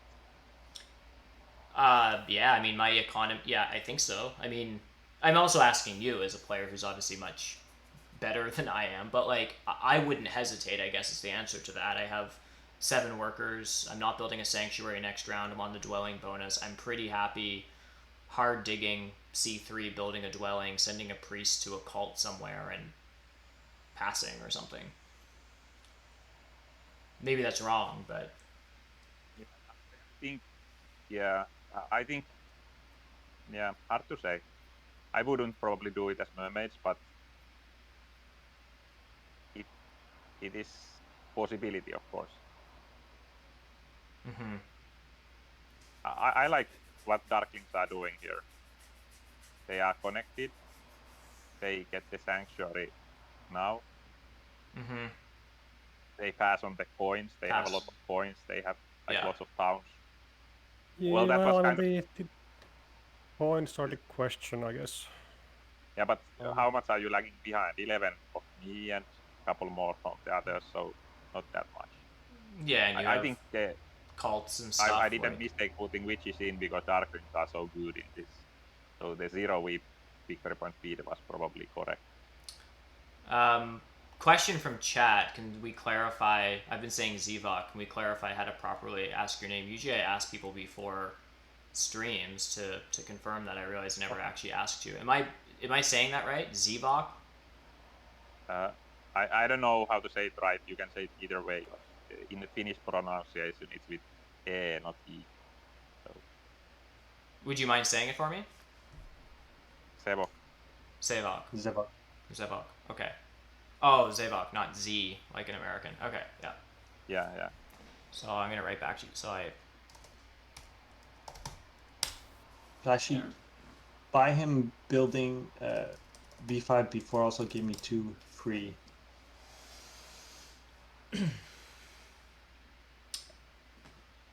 Sorry, say that again? I mean, I don't think you're unhappy with this constellation. No, pretty.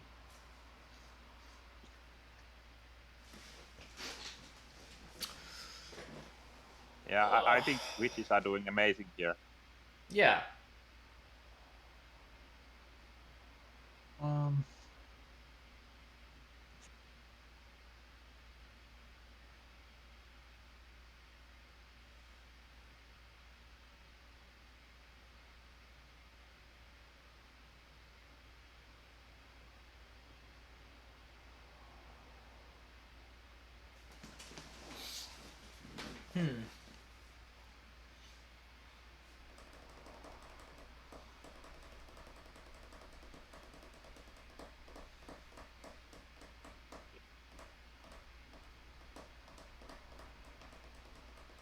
I guess everybody's primed up for the sanctuary if they want to.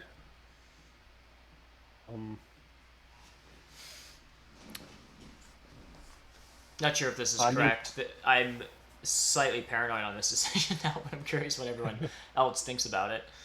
My plan here is pretty much like do this, send a priest to fire if someone allows me, and pass on to the spade. Or like the trading post bonus looks so good right now, but I just don't know that I'll have the neighbors. If Yuho digs B2 this round for some reason, then it is more attractive. Because I could probably temple for water 1 and 2 TPs next round. Otherwise, it's probably passing for a spade or worker power, which comes with a coin action. But I feel like I probably have a pretty short round here. And this is mainly a play for network, not actually the town. But yeah.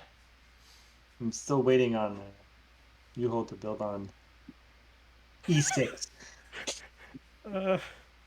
E6. I'm like, oh, he's gonna give me some leech on E6, F3, and like. Everyone's waiting for Yuho to build next to them. You hold so much power here. We all just want you as our friend. Yeah, it's a bit amazing that I've not built next to either starting dwelling. You just don't need to. Like it's not that often that you can just leave E6 just out in the open and secure it at your leisure, right? But yeah.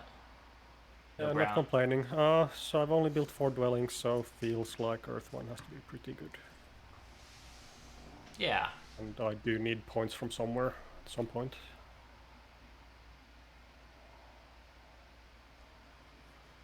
Points are good. Yeah, I mean Fire 1 would have been nice because points are good too, but maybe it's a bit late. Yeah.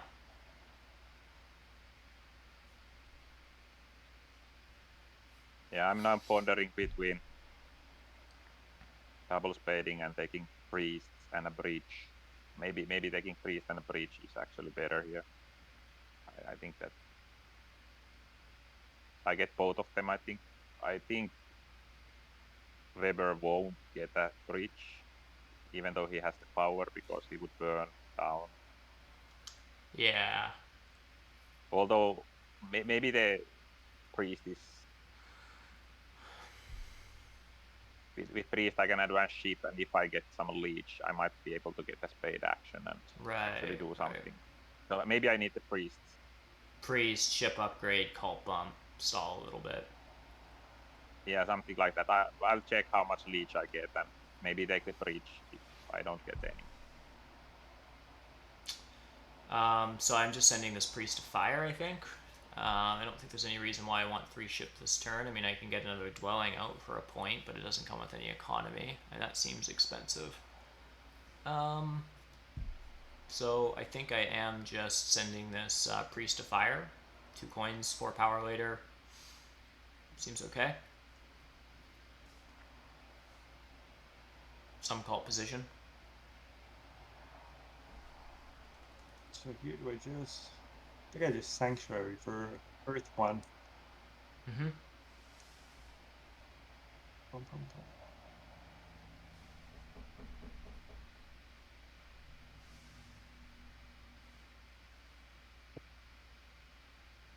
Okay, so I do now have a small problem of deciding where exactly to build. So I don't have any digs. I only have the 1 dig, so I'll spend both workers on dwellings as far as I can see.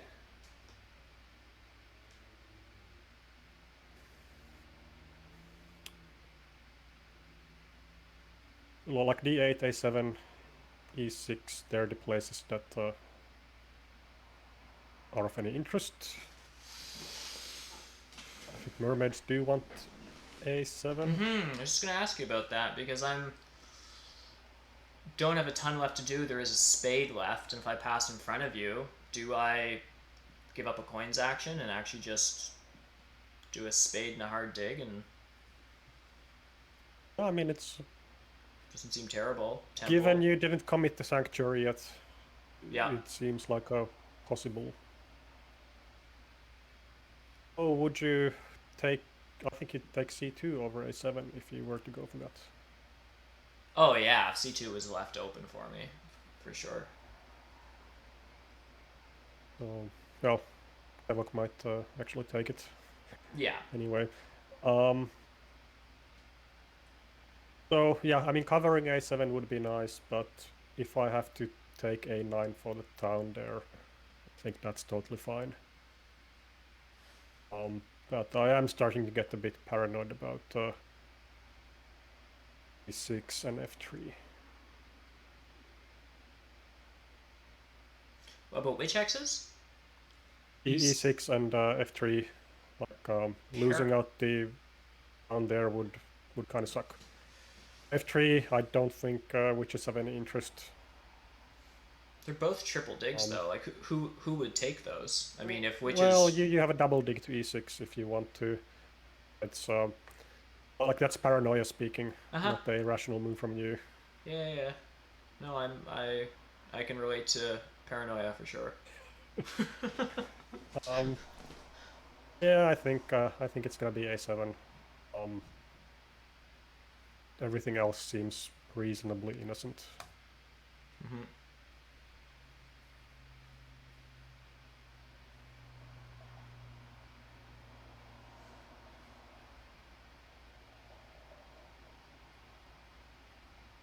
I guess this seals the deal for me. Like, I'm not gonna get. Well, maybe Weber builds something, but I'm not gonna get a lot of leech. So, I guess I might be best off just taking the breach and sending the priest to air. But in hindsight, actually, I didn't see this earlier. I see it now. If I pass to the trading post tile, that would be amazing for me. I would pass with 3 trading posts now. Like I build the water 1 and build D4, C2 trading posts and pass with 3, and then upgrade all those to temples next round. I think that would be strong, but I don't know if it's strong. It might still be strong with this style, but I kind of missed the opportunity of taking the trading post style. I think that would have been stronger than the one cult step. Yeah, we'll give you the coins as well for next round. Yeah, I think the problem here is that I kind of need the shipping for the future because I'm kind of stranded here. But if I take the shipping, then I really cannot afford. Well, I cannot afford the plan I want. I guess I'll take the breach and try for some like place with that.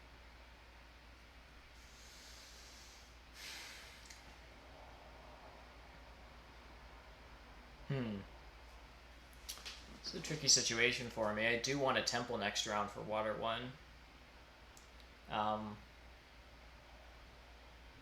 But I'm probably now just building it on C3. Just because I have a neighbor there.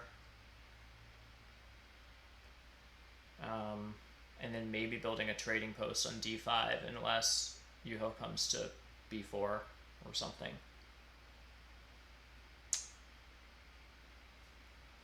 Point being, the spade.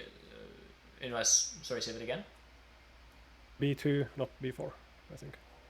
Yes, sorry, yeah, unless you're going to B2.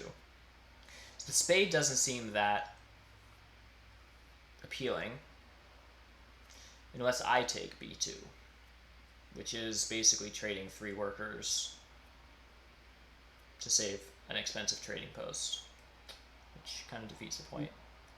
You wouldn't want to like maybe instead of building a sanctuary next round, build a temple. So maybe like just build a trading post somewhere. Oh, for sure. Yeah. No. The plan is like to build a temple where I have a neighbor, and then would be like build the sanctuary in round 6. So if Darklings hadn't taken A7 and I could secure that hex, it would be a temple on C3, and that would be my eventual sanctuary. At this point, I probably build a temple on C3. It never becomes part of a town. I build a TP on D5 just because I have a neighbor. It's still never part of a town. And then my sanctuary just goes on E4, and it's a 2-town game. Even those towns, they're going to be rough because you have no neighbors. Yeah, for sure. Yeah. But maybe Xevoc is gonna. I mean, it might be a weird game where it's like it's a sanctuary on E4 for fire 2, a bridge in I2, and then it's an expensive TP in the north followed by a stronghold in round 6, and I might end up just doing 2 big buildings or something, which kind of makes water 1 seem really weird because it kind of suggests I don't really want to build that many TPs. But Anyhow, I guess all this to say, what am I passing for? My options are a trading post scoring that's probably worth... I could make it worth 6 points if I really wanted to. Just get my expensive TP out of the way. I need to build trading posts to anyhow and advance the dwelling round. I could take a spade, or worker power comes with a coins action. Those certainly are all the options.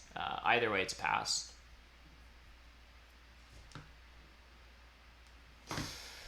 I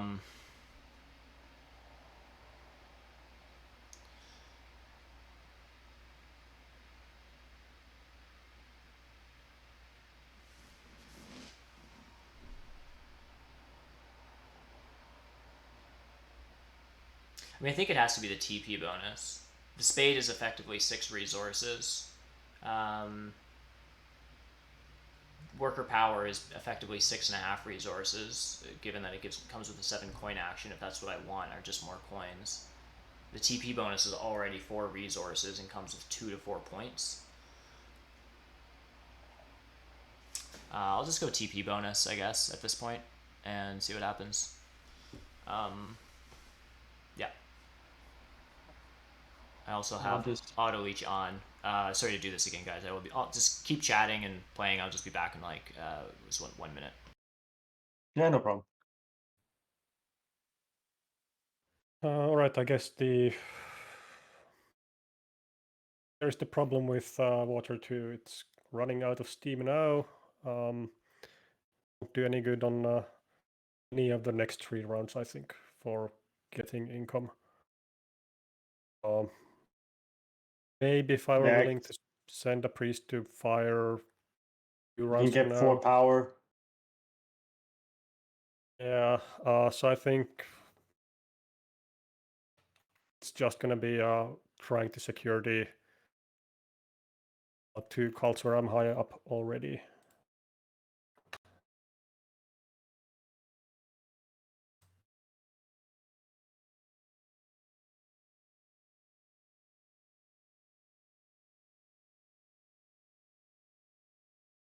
Just where I think I'll just fly to A10 just because it's a hex that's open for me, and I'd have to increase my shipping anyways. So it's just, might as well get a neighbor there. That certainly makes me happy.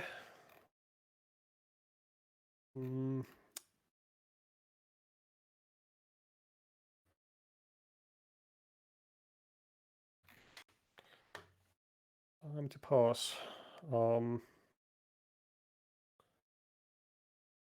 dwellings look pretty good. Oh, my thinking here is I will probably not be able to afford a temple next round. You're missing coins. I am very low on coins. I don't have the power either. I could try to gamble for the power with... If you take worker power, then you can take the coins action, but you're not getting the points from the dwelling. Yeah. But I think Weber is gonna take the coins action maybe, because he has so many workers. Well, he's got 11 coins in store already, right? But he needs expensive trading posts, so I think I wouldn't gamble on getting the coins action against a good player in this situation. But I know that is why I call it a gamble. The spade I actually have surprisingly little use for next round. But I think what is wrong with the dwelling tile? It gives some coins. It gives you like maybe 7 points or something. Like it's great tile, I think. I think it is. I'm just seeing if I can talk myself out of it somehow. Right. But it does seem to... I do still need points pretty desperately, so...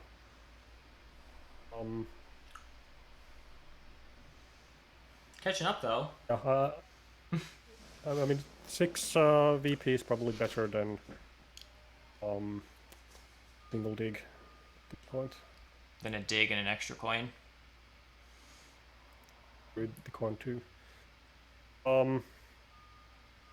Yeah, no, I think I will need to take some points at this point. Mm-hmm.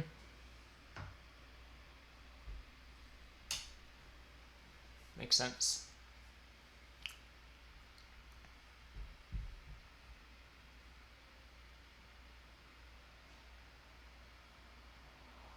Matt in chat just asks, so we can sort of tackle this throughout the stream. It's a good question. It says, not sure if this has been asked, but would love to know some background stories about the players, how they got into Terra, how Juho decided to create the Snellman site, and what their future TM dreams are. Is Xevoc going to win Arena? All kinds of stuff there. Sure, so I can yeah, go for answer that a little bit. So actually first played Terra Mystica the day before it was released at SM. So went to a pre-release or pre-convention party kind of thing. Somebody had gotten a pre-release copy and we played it. Absolutely loved it, but didn't have a lot of opportunity to play at home. So I joined a play-by-forum game on Board Game Geek. How did that work? How does play-by-forum work? I've heard about this, but yeah. Yeah, I mean, the idea was that people would post their moves onto a forum and somebody would be moderating the game and updating a map with Photoshop every round and that kind of thing. And it was obvious within one round that this was not going to work. Right. People were so bad at tracking their moves. Like forgetting to pay, paying too much, all this kind of thing.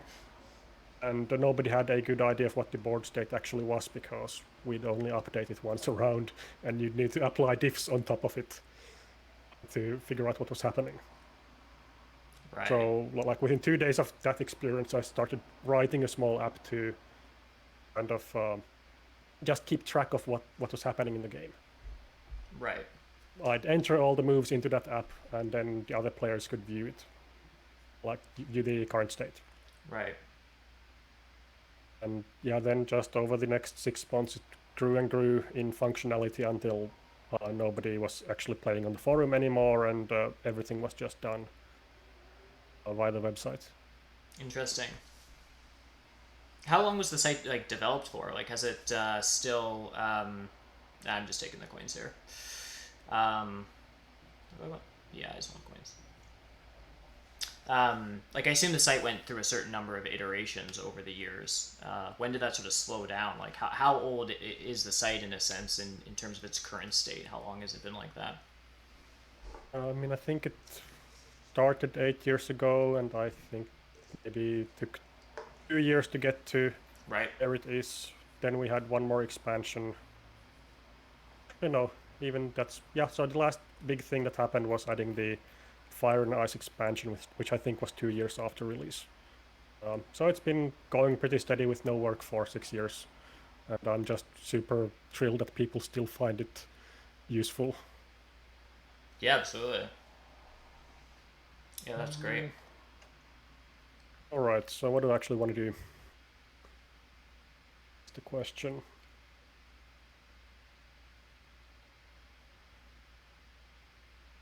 I probably...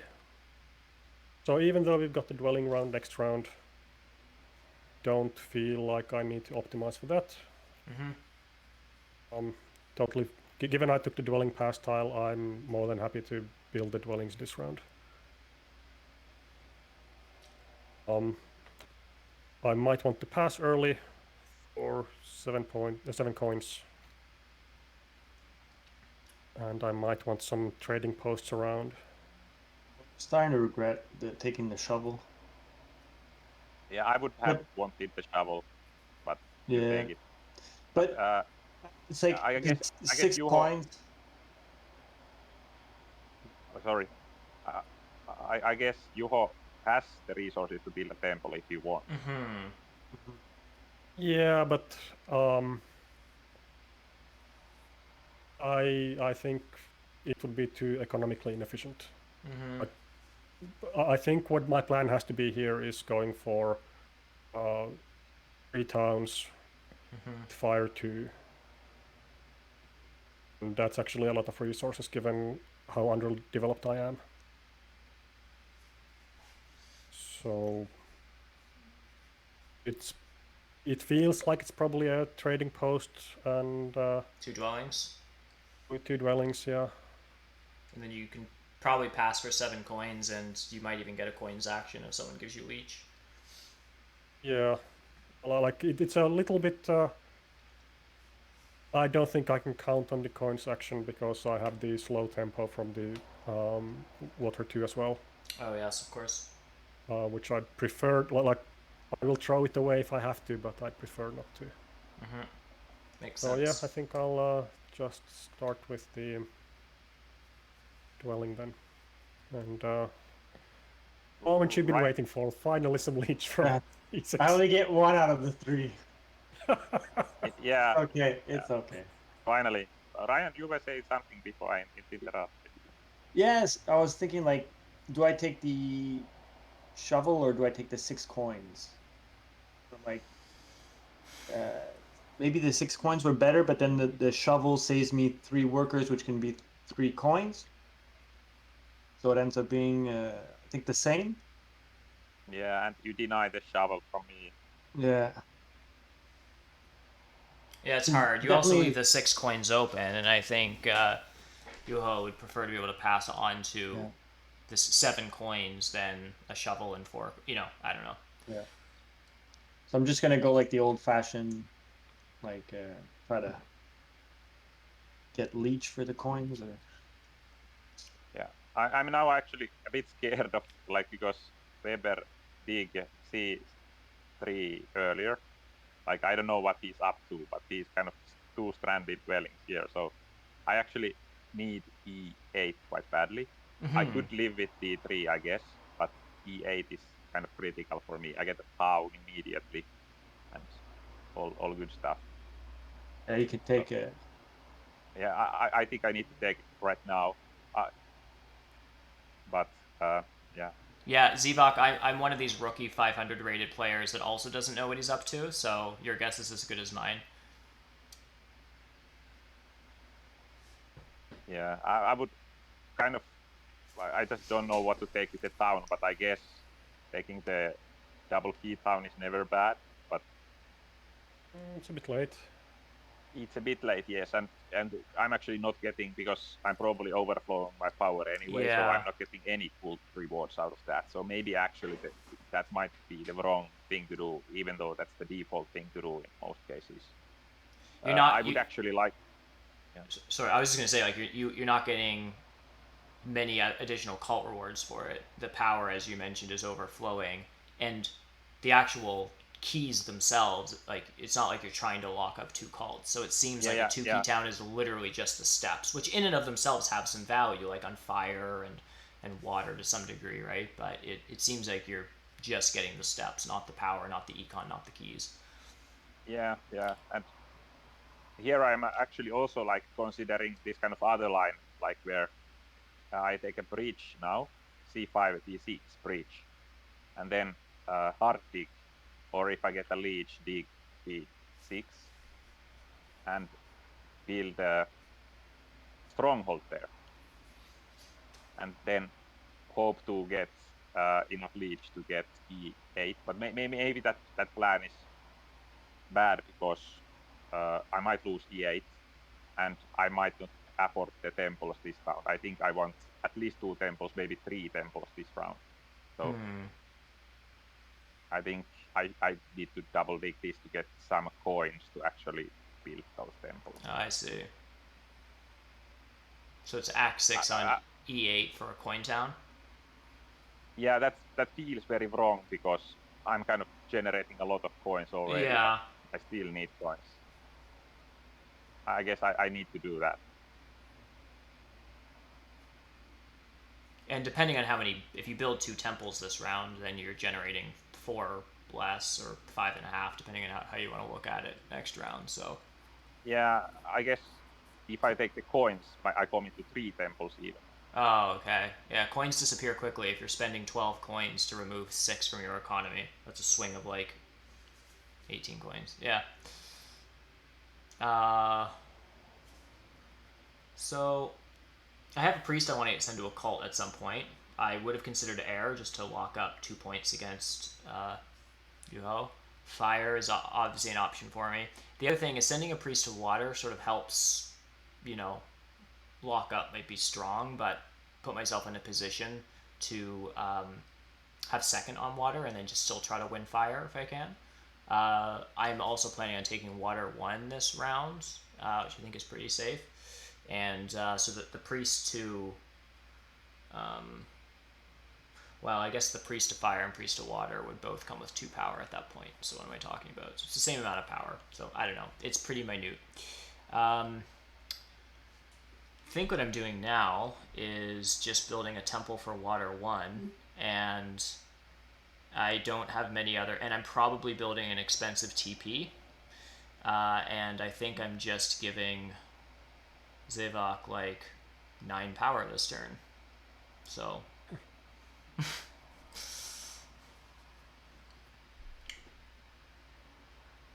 I appreciate your move of giving me power.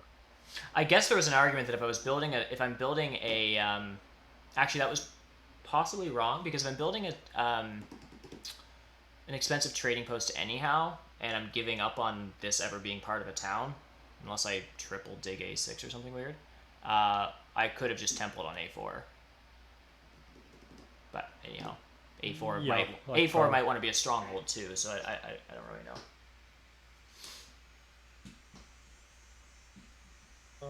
Alright, so not much to do but get the dwellings out. Mm-hmm.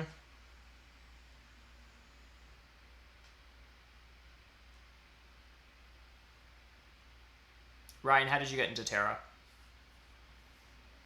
One of my friends actually has like a copy, and so we used to play Terra from time to time, and sort of when the pandemic hit, Yep. there was nothing we could do, so my friend like discovered the BGA, and he was like, hey, why don't we can play, at least there's Terra we can play on there and other games, and so we'd like meet up and have like a Skype conversation and just play board games all day while there was nothing else to do. So you're another one of the COVID babies, as it were. Yeah, if you want to say it like that, then I guess COVID baby. Yeah. Fair enough. I'm just thinking, do I have enough to take? Just like, I know there's like not that much bridge pressure right now, but I was just gonna point that out, that there's 2 bridges and 3 rounds that we need in 3 rounds, and so I'm like, do I just scoop that up right away? And because what I'll need at least, I need 5 coins to get my town, and then if I get the town, hopefully I'll have the 6 coin town to be able to build a temple. It's a minimum of 3 bridges in 3 rounds, right? Yeah. Because NGs 1-1, Mermaids 1-1. Yeah, I think just taking it now is just. I mean, yeah, I certainly love that. I was greedy taking the coins. Sorry, go ahead, Xevoc. I like bridges as well, because I really need to D6, and but I can take the worker bridge, but that's always a bit. Sure. It's 1 power, in theory, the worker bridge more for you. Yeah, exactly. And it takes a bridge away, and it takes a bridge out of the game. Yeah. So it's like a block that's in it that's actually creates efficiency for you. And even like with the amount of workers I have now, I don't think I'll need to. I can maybe use a couple for coins if I need some coins.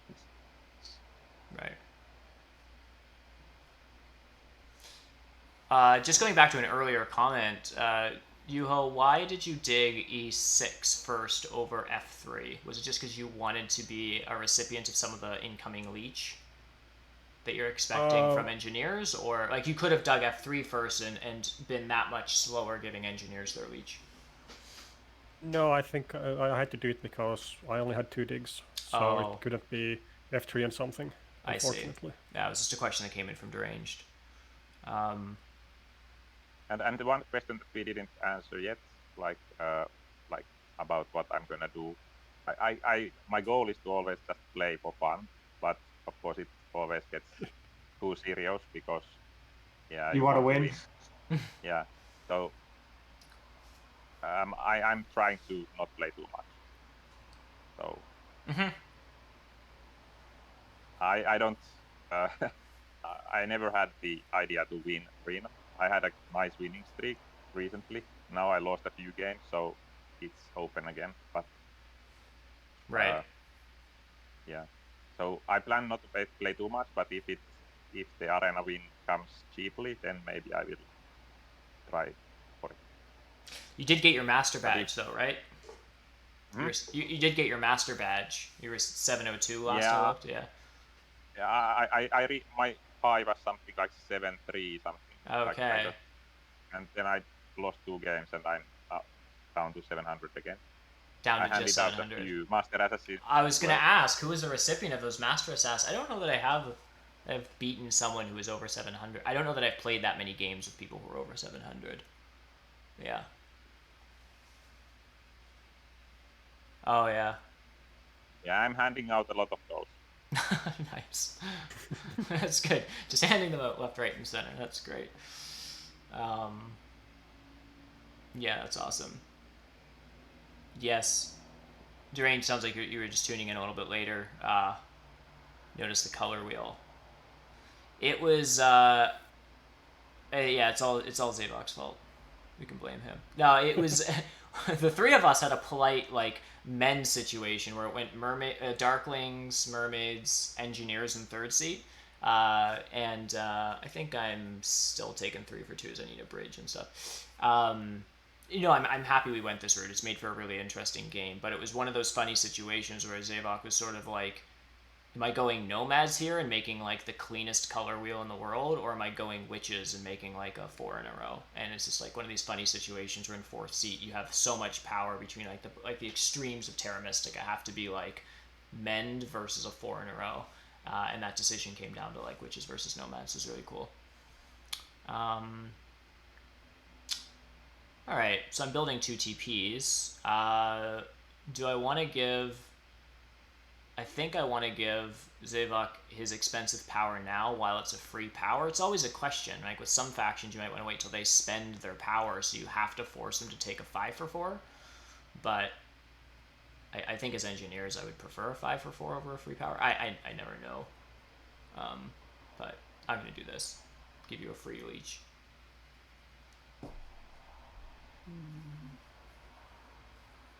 All right. I really want that money, so now I'm gonna be paranoid about whether anybody else might pass. Yeah. Well, I still have my action to do. Yeah, you have the Witch's Ride. Engineers, I don't feel are passing with 6 power and those resources. Mermaids likewise. I'm gonna risk it. And I would risk it in a non-open table as well. Makes sense. So Earth is the one where I have more pressure. Just go there. And was that a conscious decision or a mistake not to down convert a power? That was a mistake. I've already gotten used to clicking through that stupid prompt. So right, just ignoring it every time it opens. Yeah. Now I realize that I made the mistake of not converting. Well, maybe mistake because I would have had this kind of nice line where I build an expensive bridge and spade the 6 and create a stronghold there. But now I'm 1 coin short of that. So I think that would have been a great line, but now it's not possible anymore because I didn't convert 1 power to coin, and get better leads from Weber. So that option is now out of table, kind of.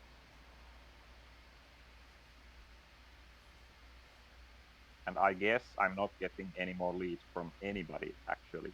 So maybe Juho could upgrade E6, but it seems unlikely. Maybe he would like to do either d4 temple or something else. So I think the bridge line now, bridge stronghold line is now out of table, and I need to go shipping line. I guess I need the shipping anyway because next round is dwellings, and I kind of want at least some. So maybe I upgrade shipping and try to spade for b6 and then spade some more next round.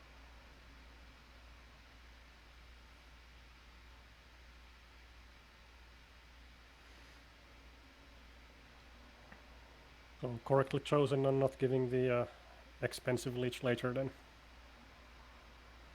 Yeah, it's actually hard to say whether this line is better or the other. I would like to play the stronghold line here because I would get 4 from passing and 6 from bridges, and I think it might be strong line, but next round dwelling building would be very bad with that line. So it's not clear whether this is worse, but let's see. I won't convert anything because, well, actually, I don't know. Maybe I should convert one anyway because I will need the coin.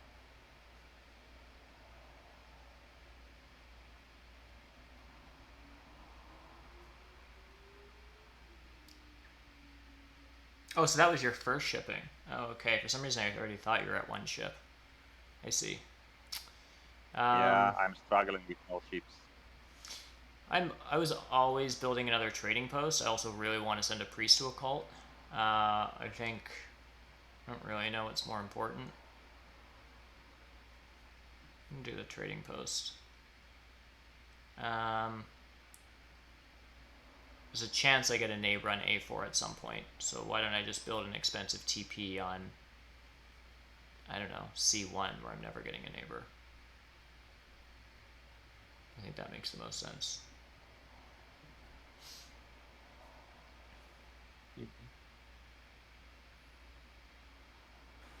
Alright, so I would have the temple option open surprisingly.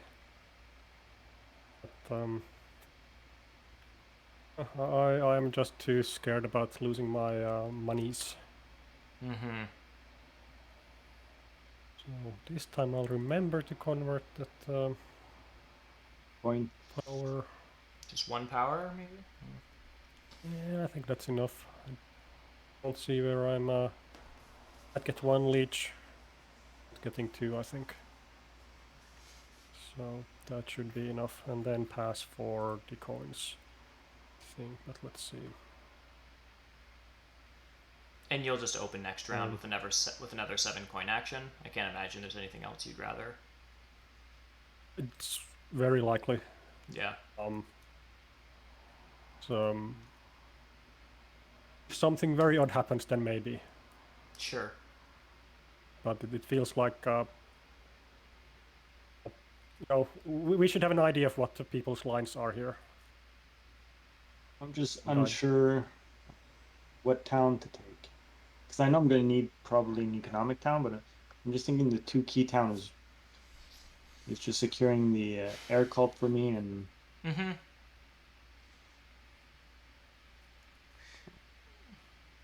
Does a single cult town I kind of do the same thing? Like, you probably will just get air. But I still want to build a temple this round if I can for water 1. Oh, so you want power for coins. So a 2 key town comes with 2 coins, basically. Yeah. Yeah. Then I need 5 coins. And it's a lot. Yeah. It's a little... Yeah. Like, I'll get 4 power, which will have 3 coins, and then I can use 2 workers for the extra coin. Or I just take the coins town now and... Yeah, you take a coin town. I mean, you win air unless Xevoc temples for air 3, which seems like... You could do that at any moment. Could, but I feel like you're probably good till round 6. But then the question is, like, what are you ever going to do to lock it up? If I do it, I do it this round because this is the temple round. Yeah. And I guess course, since I advanced skipping, you haven't passed. Since I advanced skipping, well, maybe I do it on the final round. Yeah. I think you're quite safe before the final round. I just think it like gives me advantages. Like fire automatically puts me in a spot to get points from fire. Puts me at 2 points and gives me that almost assures me 2 points in Earth as well. Yeah, so it's it like does. 2 points, 2, and maybe 4. Yep. Some coins. You probably it makes the power bonus, which is obviously one of the weaker bonuses, but you'll probably get that.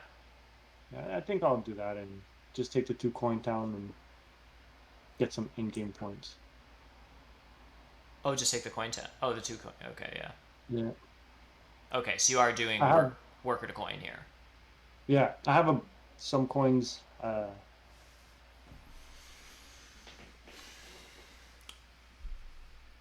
And him digging there actually. By Xevoc building there, it gives me free power. Yeah, I feel like I need to secure this now. Darklings could throw a priest there at any time, so. I was even thinking about maybe digging it to like decrease my shipping. Yeah. I know. Like, and even mermaids. Like, if mermaids get totally crazy, they might dig it as well. So it is a crucial hex for me. So I think I need to secure it this round. Even though I would like to build the temple, maybe not so much now that you took the air cult, but I think securing that hex is better than scoring from temples. So for me, as much as I'd love to send another priest to a cult for 2 coins, I think I'm just passing on the dwelling bonus. I honestly forget, Xevoc, what you said you were doing, and I also don't want to base my decisions entirely off of that. And if I'm going off of the normal board state stuff, it's not like obvious to me in this position that Ryan would be building a temple. Like I think passing now for the dwelling bonus and opening next round with a bridge seems totally reasonable. Or I'm totally fine with passing. I will either build a trading post and pass or just pass. I think I'm passing for this, and it's going to be a ship upgrade, take I4, a hard dig in a dwelling, something like that next round. Yeah. This is okay. So do I still want... I think I'll just use one of my workers as a coin, or do I save that worker and burn under 6? You don't need double spade. Like, I mean, do you need double spade again? Next round's a dwelling round. You're gonna have max worker production. You've already carved out your towns. Like, I don't know. Yeah, but maybe like, yeah, there's this crazy dream of A9, A10, A11, A12. Yep, that's definitely a crazy dream, but that would definitely require double spade action. Yeah. I mean, maybe the other argument is that like sometimes doing a worker to coin just to keep your power, more power in roll 3 increases your probability. I mean, it's pretty light at this point because next round, Act 4 is pretty obviously going to duo, but by keeping extra power tokens in your, even in bowl 2 or whatever, it just like increases your chances of getting a better power action around 6. Did you end up doing one worker? Yeah, you did 1 worker, right? Yeah, I ended up doing 1 worker. Yeah, I think that's probably what I would have done. Is 1 worker, 4 power seems pretty reasonable. I would have liked to have passed after we get the big bonus. I guess temple. I guess I'll still be building trading posts. So. Yeah. For me, I either want the spade or the trading post. Both of them are good for me. So I'm fine building this trading post that gives me free income. I don't even lose a worker income because it was 3rd dwelling. Ryan, did you consider a hard dig as a stall there? I guess it's a bit of a risk if you don't get it, but like the big building comes with an extra worker, so if you got it, it would be two workers less for 8 points. And like, are you even building 8 points, right? And are you even building a TP next round? Like if you do, it's like a stranded one on A10, or it's an expensive one. Like, but yeah, it's not clear to me you're building TPs this round. There is also risk of that because I could stall with a bridge action. So if I really want the spade, I can stall one more action. Or it. Yeah, I always need this bridge.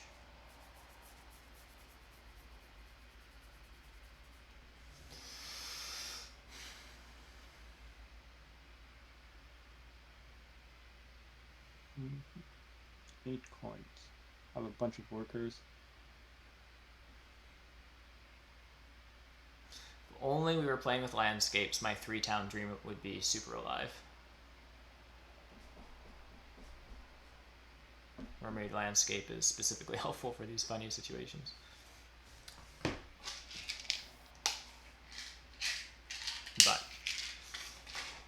But you have to. They changed the rules recently. Yeah, I just mean that I could just dig a random water hex and next to C3 and call it a town. Building. But landscapes are super goofy. Right, so I think my goal for this round is going to be to 2 towns. Right. All fire 2s left, so no need to hurry there, I think. So let's just take 3, and it's a pretty good situation when that's the riskiest hex I have. That's the riskiest hex, yeah. You also get 1 leech by taking that because I'm planning to come next to you.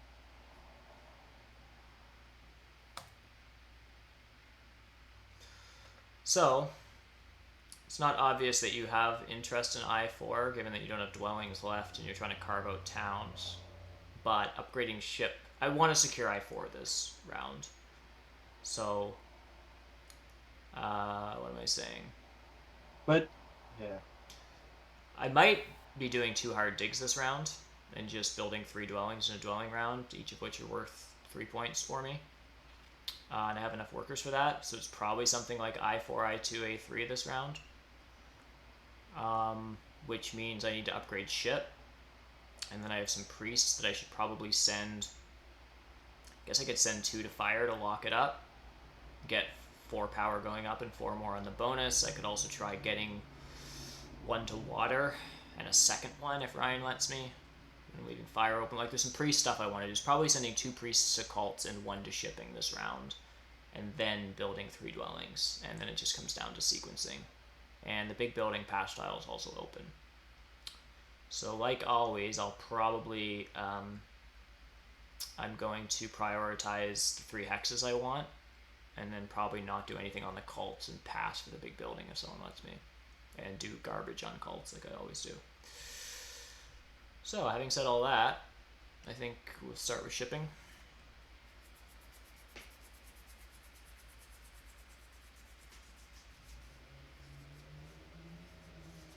And if I get on the big building pass tile, I totally think I just build a stronghold and a sanctuary next round, and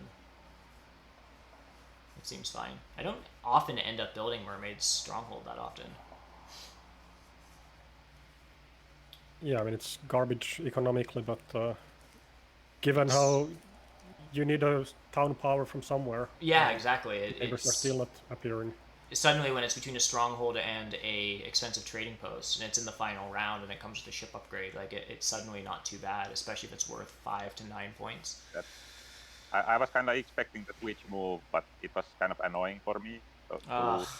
Yeah, I was thinking about it like either going H5, because I'm guessing you're probably going to build down there as well.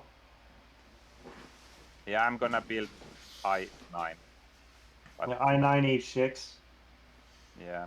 It's really annoying for me too, because I was really hoping engineers would make it to F1 and give me a neighbor, and there'd be a world where I might not fire 2, and I might like get to air 1 instead. If I got another neighbor. So that's another spin-off result of that G2 hex take by Ryan. Yeah, I'm always taking the leech.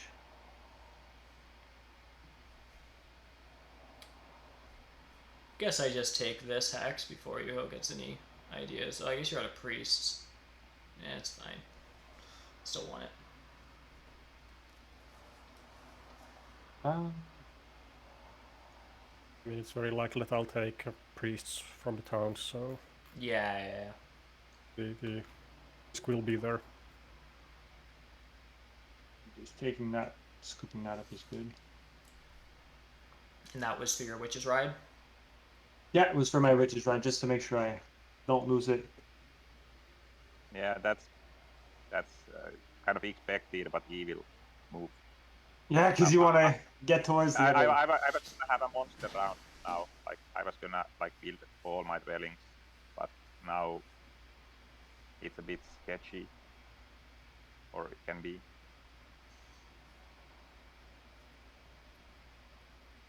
I'm wondering if I should try to get leads from the mermaids from A2. That seems likely like the best place to build your first dwelling. Yeah. It's the only one that's gonna have any chance of neighbors. Yeah.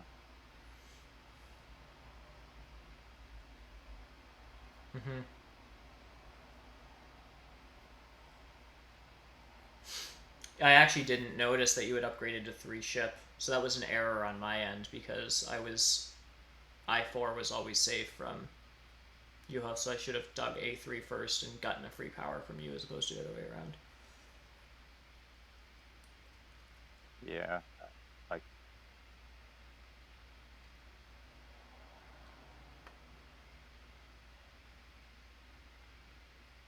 but I think which is making the G2 block was pretty costly for them as well.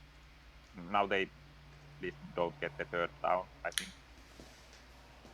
Yeah, the third town was a dream, but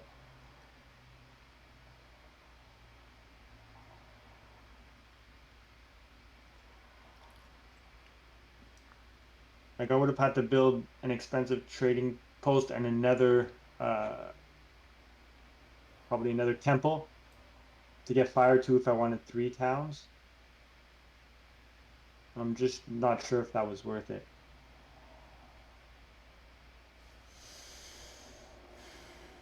So might as well just take this now.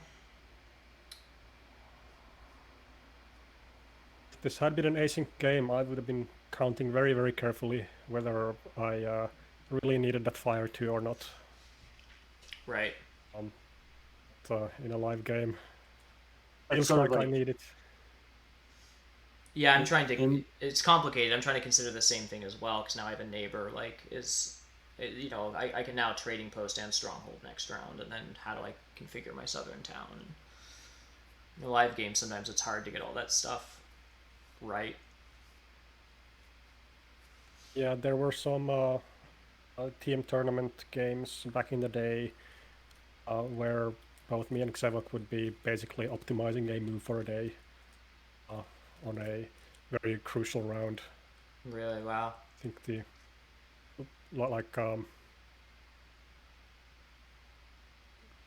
often, especially like round 6, move 1, is the place where you're deciding how the whole thing plays out. Yeah. Let's see. So either I'll secure my third town spot, but it's basically secure, or I secure the second priest.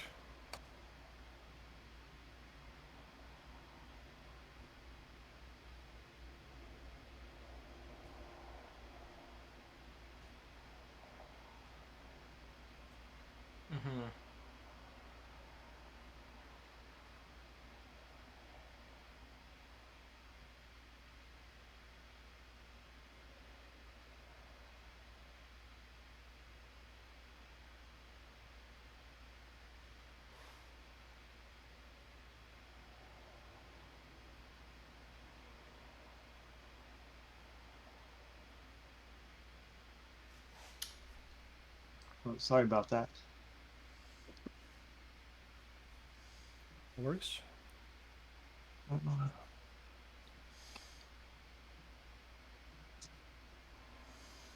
think I'm just doing this and possibly trying to get out of the round if I can. As much as I'd like to not lose any cult position I thought I once had.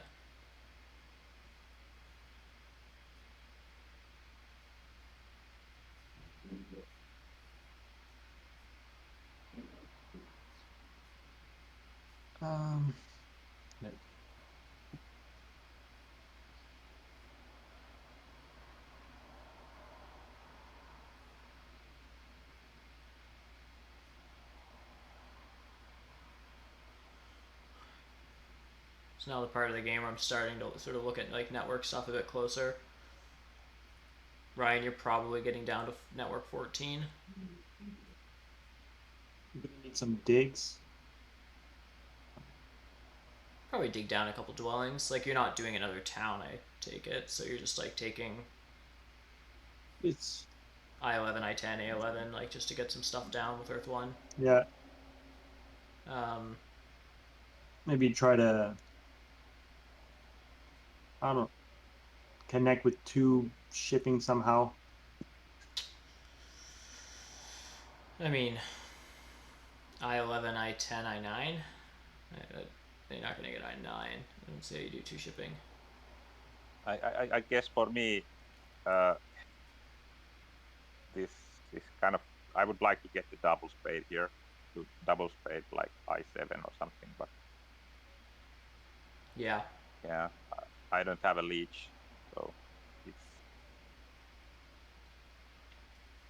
I guess need to decide here at some point whether I just give up on the G1 F1 totally or not. I mean, you're highly likely to get 3 leech.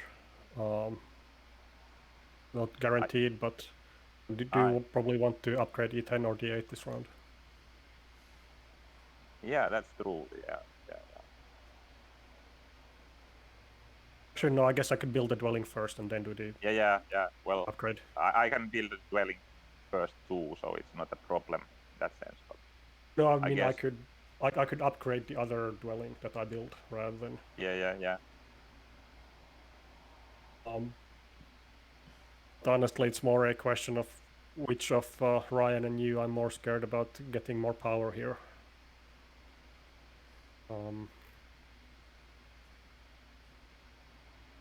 Right, the other question here is going to be, when do people start passing? Because the Stronghold Sanctuary scoring is the obvious strong one here. Yep. Yeah. I think I don't need to worry about it. Because I'm happy with the dwelling or TP as well. Yeah, but they might go 2 if we all pass. Hang on, is the order here not the turn order? You are the 1, and then like if Weber passes and Ryan passes and I pass, then you don't get any. Right, no, yeah, so sorry, because I was looking at the right hand side is showing players in the turn order. Where is the actual turn order then? It's on, there's little numbers beside your power. So you have like a 1. Yeah. Underneath your flag. Underneath the flag. Yeah, so it doesn't rearrange. It doesn't rearrange like the position of where we are on the right. That's, but it just moves those numbers around each round. Yeah. Okay. So, and that sucks a little bit. Yeah. But I do think I will still need to stay in. Build a dwelling.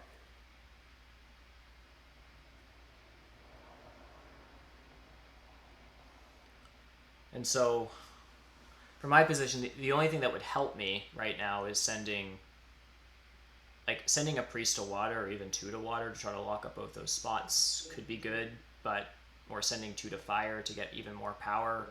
But it's like one move doesn't do a ton for me. Like 2 is sort of what's helpful. So I'm kind of at the point where I need to stay in for 2 rounds or just pass. And passing also, I have the power for a 7 coin action. So I'm kind of in the spot where it seems like I just pass.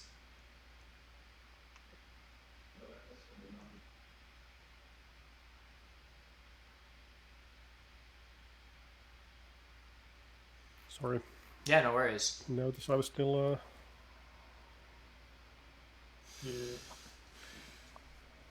Yeah. I'm not overproducing priests, so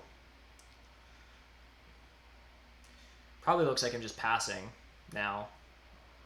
I have max worker production again. I pass for 7 into a pass tile that has 2 workers and 8 points for me on it. I get to open with a coins action, so I have 10 workers, lots of coins. I build both big buildings. I take fire 2.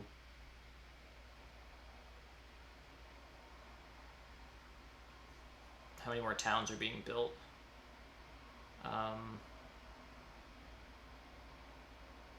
All found my first town before Yuho passes before you build yours in the east. Before Darkling's town in the east. But after Xevoc's.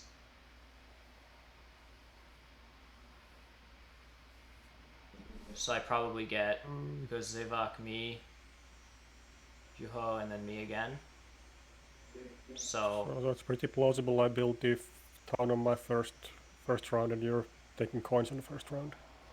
I guess if you build another dwelling this turn. I was expecting it might be TP for you and then pass, in which case you're 2 turns away. But anyhow, I'm passing for sure. I'm just sort of sitting here analyzing all this stuff, but I'm definitely passing and just taking this. So the towns could be a little ugly for me, I guess is my point. Yeah, I don't know. Like I'd want to pass right now. I just feel like I'm leaving points on the board if I pass. My pass is definitely one of those passes that's injecting some confusion into this round, because I think people all have a little bit of stuff that they want to do, but the pass tiles are really are kind of awkward here. I think I just have to pass now, even though I'm losing like another trading post and another dwelling. Is that worth it? So a trading post and a dwelling is worth... It's 4 points, and because I'll get 2 points extra from the pass and 2 extra points because it's a dwelling round. So for me, it's 6 points. So you'll get 4 points. Well, no, you can always get the Earth 1 points later, right? So it is, but it's 4 points, 2 coins, and 2 power. So it's 4 points and 3 coins. Yeah. So, you know, and are those coins worth at least as much as a point? Like, is passing now leaving 7 points of value on the table? Not to psych you out. Passing totally is fine, but... Not I could use... It's one of those things, like, would you just rather 4 points, 2 coins and a power, and then 6 coins and a cult step? Is that just better than the dwelling bonus? Or, like, if you still need coins for shipping and stuff? So right now I'll have 12, 11... I'll have enough coins for shipping. You'll have enough coins for shipping and power and everything? Yeah, we'll have enough coins to, like, build out everything that I want. Yeah, just scooping up the past points. I just think they're just... It's worth 8 points. Yeah, I have kind of tricky situation here because I have the spade and have not used the spade. I was expecting this to go a little longer, so because I didn't know whether I have to slow play or play quickly. But now, actually, turns out that playing quickly would have been good, and where did you slow play? Did you slow play this round? No, but I saved the spade for the option to slow play. I see. But now it's tough because I really would like to... I guess it boils down to whether I compete with network or not. I guess I could compete with network. I'm not horribly behind, but it kind of depends whether people do aggressive digs against me or not. Like if they dig, if I go I7 first move next action, would Darklings or Witches dig G1? Witches cannot because they don't have ships, but Darklings could. That is the reason. Could. I think otherwise, like going for the network game would be like clearly the best line here. But since there is a risk of losing G1, I'm not sure. I think I will get 13 or 14 network without that, but not sure if that's enough to win. But I think I'm just giving up too much if I don't use the spade. I think. Yeah, it seems really wrong not to use the spade, but it's... I mean, I am in the situation where I am passing for that pass tile if it's there. Yeah, yeah, I know that. For that's sure. why. But this spade and the dwelling is kind of a few points for me, so it's not. I'm kind of giving away half of the passing tile or more. Maybe I could actually like take the cool step and 6 coins and build the dwelling and be equally good off as taking the passing tile because I give up so many points by passing quickly. Yeah, it's tricky. The spade has a lot of value here. I mean, it's the spade itself, but you probably could evaluate it as 4 points because it's not obvious you would even get those Earth 1 points later. So it's kind of quasi 4 points and the utility of a spade, and the worker that you would get back for building your dwelling now. Oh, you don't actually get it. But I don't get worker. From you don't get worker. But you probably build a trading post. But if you passes, I will build a trading post, which will give me even more coins. So it's 2 coins, 2 power, 4 points, and the utility of a spade. It's a lot of stuff to give up. Yeah, maybe I will just use the spade, but yeah, I think I need to save E1 as the like safe digging spot for my double dig. So I will probably take A6 or A12, maybe A12, because Darklings might build B6 if they want to connect without 3 ship. So I get 1 lead from A12. Wouldn't you want to build A6 this turn so that you can build a trading post that isn't expensive? Oh, you can do E8. I can build anyway. You can build E8. I can build to E8 or A2. Oh, of course. Yeah. Maybe I'll just build here. Yep.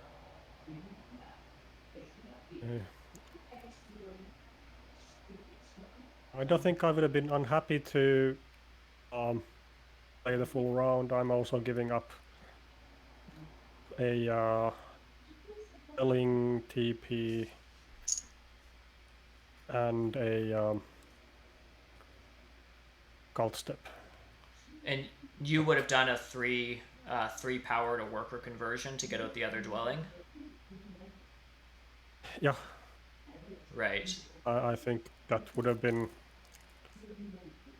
The chance of this power generating anything useful in the last round seems pretty slim. So you're losing 2 points, 2 coins, and 2 power by passing. Yeah, but yeah, I think I definitely want the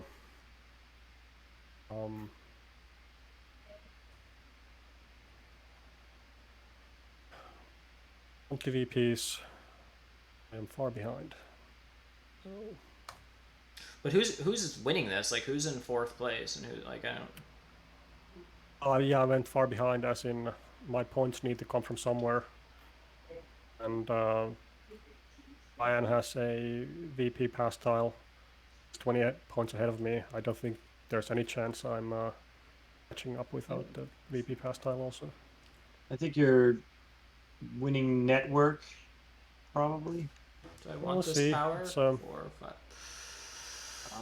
Sure. I don't know what that power's for, but we're all gonna. It's gonna be tight on network. It is. It's gonna be really tight. I'm not in the network game, obviously. If I 5 ship, I can get to H5 and I10, but even doing that gets me network 13.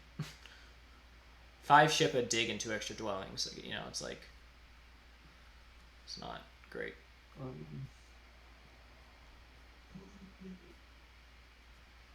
So I'm contemplating, do I build my dwelling now? Do I upgrade ship? I think I'll upgrade ship.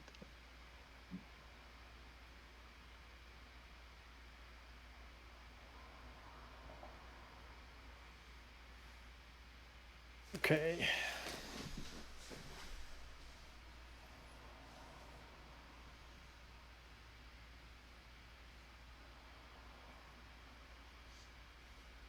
The question, I guess, I have is if I want to complete a network, where are my buildings coming from? So either no ship, B6, A13, E11, I guess.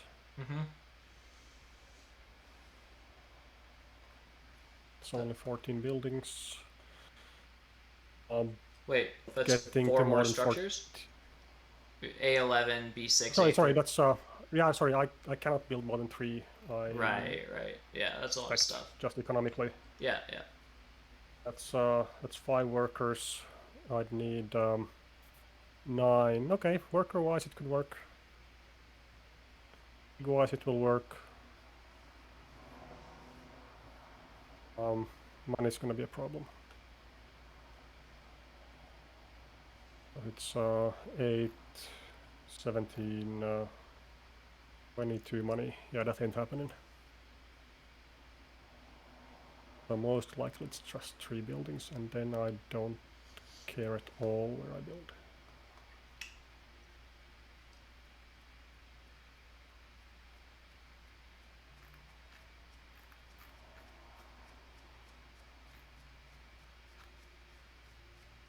So while Xevoc is at full power, might as well get the trading post down. Well, the good thing about this is that at least you are not giving Ryan the power, so. As little as possible for the other players. If I got that power, I was like, then I'll be able to get double dig. But unless you're taking it. Yeah, I'm considering taking double dig now to like compete in network. I think it would make sense for me. I think it's the best move. I have 2 spots which are kind of secure, E1 and A6. So that's why it was important to choose A12. I think if I build I7, I have this fear that Ryan is just gonna I could always just take G1. Because you advance ship, I kind of predict that you are gonna do that if I leave the opportunity. So I think I just need to just take the double dig here and do the safe stuff. Yeah. So just trying to figure out how much network is everyone gonna finish with. I can stretch for like 2 more structures. It's difficult for me, especially like with the past tile I have. I'm building up, right? So I could compete more if I didn't want to build a stronghold, and if I just, which might make sense, just like giving up. Because stronghold's 9 points and it comes with a ship advance. Kind of seems insane not to build it, but now I have neighbors in the northwest. I could just go TP in the northwest for my town, ignore the stronghold. The line is something like I would need some leech for single spade, which probably comes back to me because Ryan needs coins more than workers. I could use the workers effectively as opposed to a hard dig, and I get to 5 ship. Well, I only need to get 4 ship. What am I talking about? But anyhow, the shipping's not the problem, but getting to H5 and I10. That's basically the play. But that's only 2 more structures. So that gets me to, like, my stretch condition here is 4 structures left on my board, which Xevoc ties just by building a dwelling on D1. And then he beats my network if he gets 1 more. Yeah, getting one more is a bit tricky for me, so because I don't have a single dig anywhere on the board. Yeah. So if I can do that, it's like a swing of 6. I think it just means that like But my first town, I'll just do it. My first town is just going to be a. I'm just taking fire too. It comes with power and it helps me lock up my position on fire. I think this is good. but I guess it depends where Ryan and Juho will end up, because if they end up at 14, then you going to 13 is not that big of a difference, I guess. But if they end up at 13 also, then pretty big to end up there. But Ryan, it's possible Ryan will actually hard dig I-10 to deny you even. I don't know. I'm thinking about using the Possible. spade on H5 and hard digging, build a dwelling there, and then upgrading ship a second time, and then hard digging, building on I-10, and then using my I-11. Because then you need less shipping advances if you go exactly. And Okay. I'm just thinking, so I need 6 workers for the digs, I need 2 workers for the dwellings, and I need 2 workers for a trading post. So I have the 6, and then I could use a priest, which is okay because I don't need to use it to upgrade ship. So then, do I have enough coins? I need 1, 2, 3, 4, 5, 6, 7 coins. I have enough coins as well.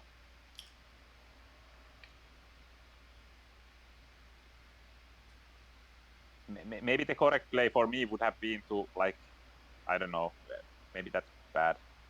But at one point I was considering going through D3, E3 to actually reach this area, but maybe it's too much. And you would dig G1 anyway. Yeah, I think just right now. Oh, he has. I have to take the spade action because someone can take the spade action if not. I think I'll go for this. Mm-hmm.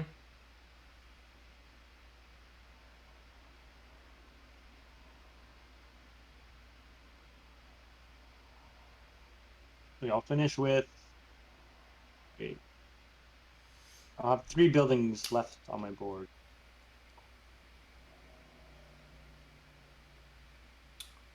Right.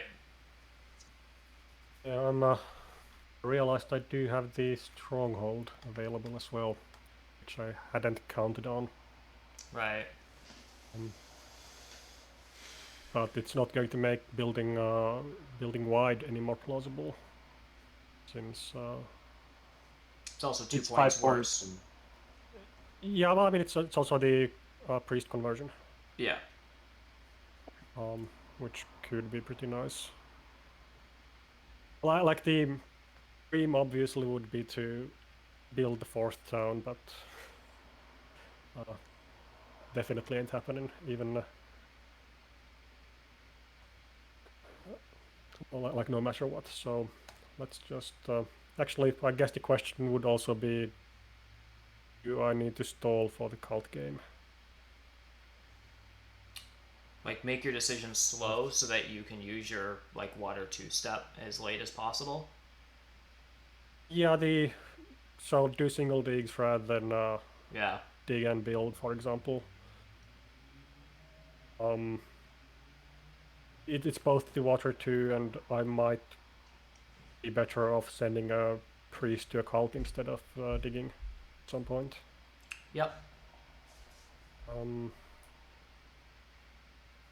Yeah, I think this is a slow play game, so Right. don't build.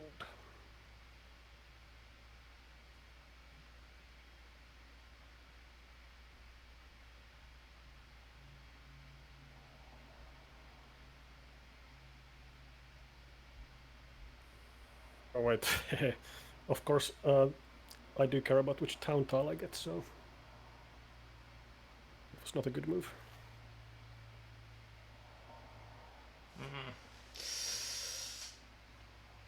The most points.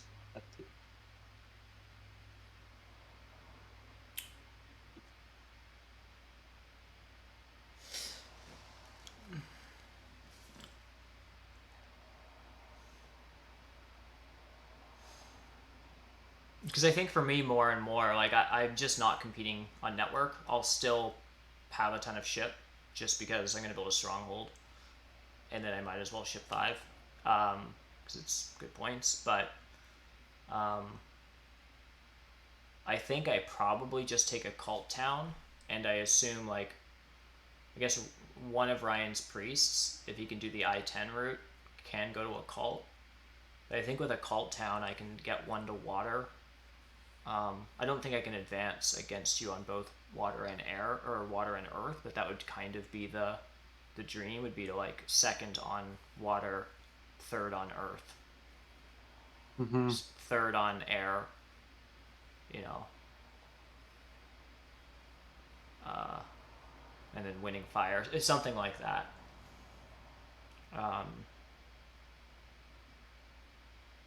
I think the cult town's still better than the 11-pointer, I think.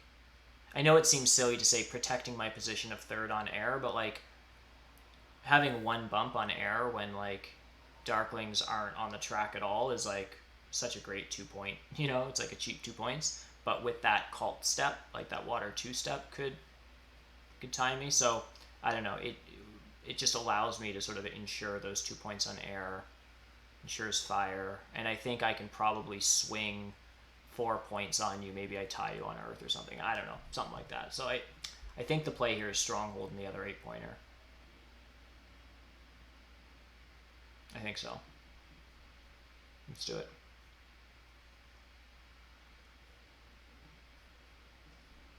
It's probably very close. I gave up 3 points for those cult steps, so. I'm just increasing shipping.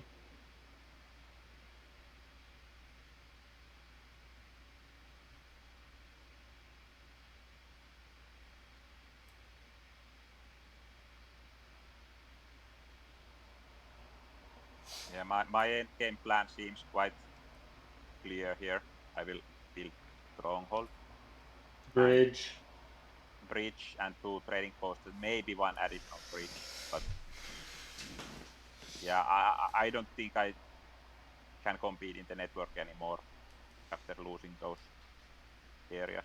So yeah, I'm just figuring out what to upgrade first. I guess I'll do the cow first.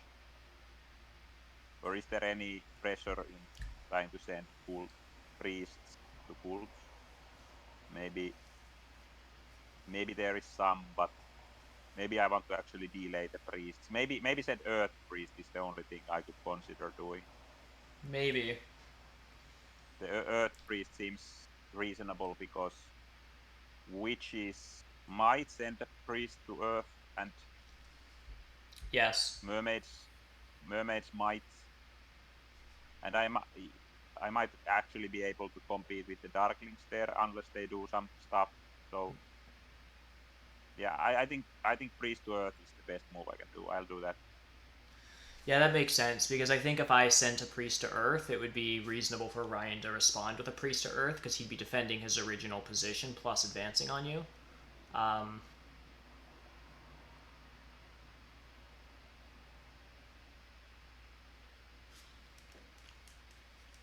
This also just makes it... I think a priest to Earth from me now makes sense, and then Ryan probably sends 1 to water. I don't know. Yeah. You might hold on to see if you can do that too. If you can connect first, you probably can, but... Yeah, there is a lot of priests. People have a lot of priests, so there is some pressure in trying to take these spots before they are gone. But I guess I haven't calculated how many priests Darklings afford to send to the cult. Yeah, it's just like... I mean, I would have taken the last 2 spot there. Yeah. Question. Now it's actually tricky for Darklings because I could build a like temple and steal the earth cult if I need, if I want.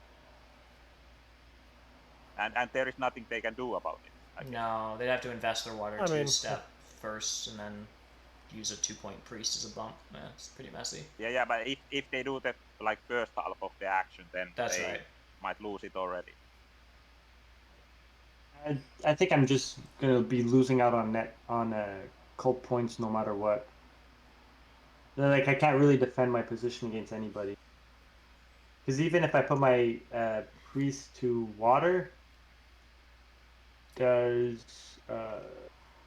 unless if I put my priest to water, then Darklings can just put their priest. Yeah, but you secure the second spot in water. I think it still might be worth it, but I don't know. You end up third or second, depending on whether you put priest there or not. Yeah, but then there is the fire question also. Like I might. Exactly. I think the safest would be put a priest to fire, and maybe get second, and maybe because if I let Weber put his priest to water, then it makes the Darklings. It's true. It forces Juho he to put a forces sort of priest to him water. to put his priest to that, and then maybe I'll still escape with 2 points on water and 4 points on fire. So I think I'll just secure my spot to connect.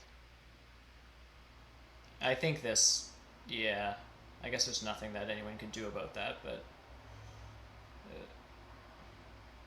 Okay, I don't think I can afford to lose water. Water and earth both. It seems plausible that if I don't secure water now, it will be gone. Yeah.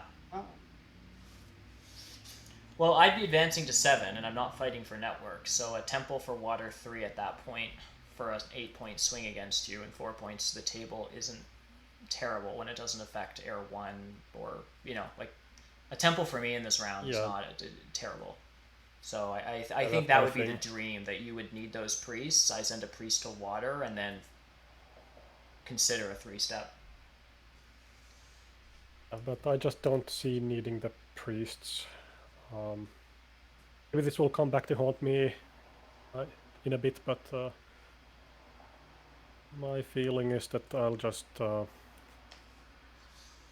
secure at least one cult. Yeah.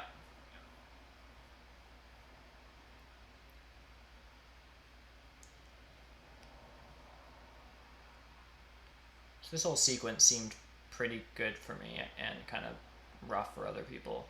I think this kind of broke in my direction because it looks like I'm getting 8, 4, 2, and 2. I don't know what, Ryan, you're doing with your priest. Probably sending it to fire and not bumping up earth. So. Yeah, I'm pondering between, like, I guess I don't have to rush anything. I can, like, build the temple later if I need. So. Absolutely. Yeah. I'm just trying to check how much leech I will still get. I would like to have the breach, but I might get some leech because witches want to upgrade their trading post, so they might upgrade C4. I might get the 2 leech, and I need exactly 2 leech. So maybe I will upgrade next to mermaids to have more opportunities to leech that 2. I don't know if they will leech, give me any leech, but they might.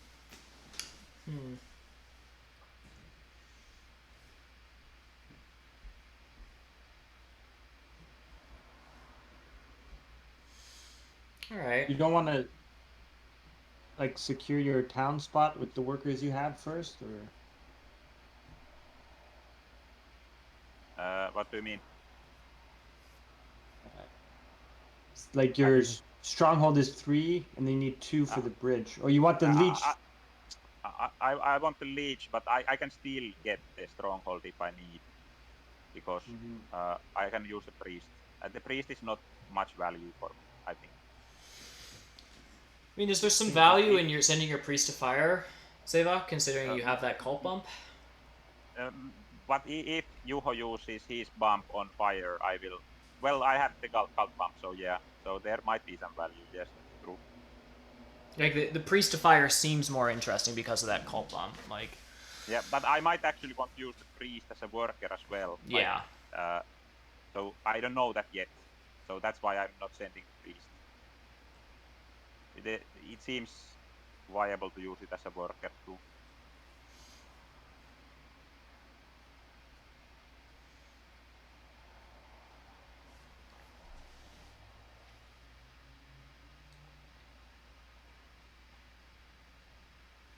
Okay, so I'm recalculating whether all the leech has made the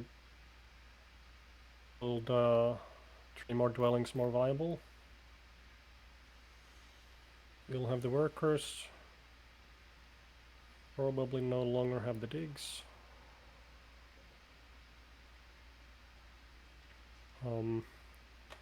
Definitely don't have the coins. And can't fix both the digs and the coins.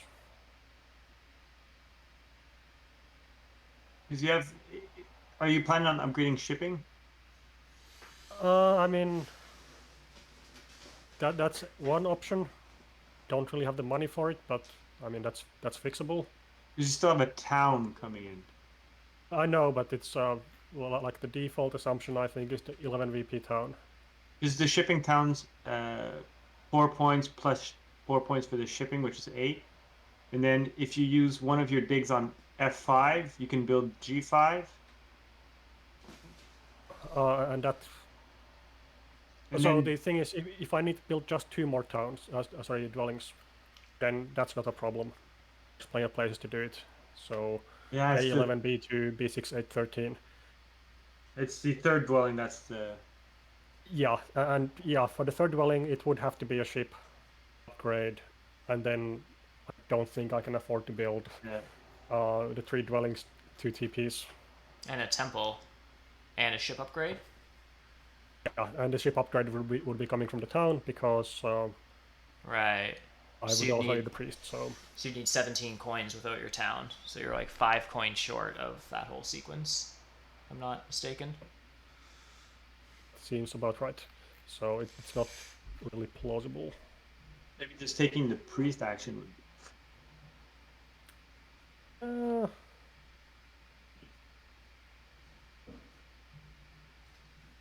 I mean, it would be interesting in that it would at least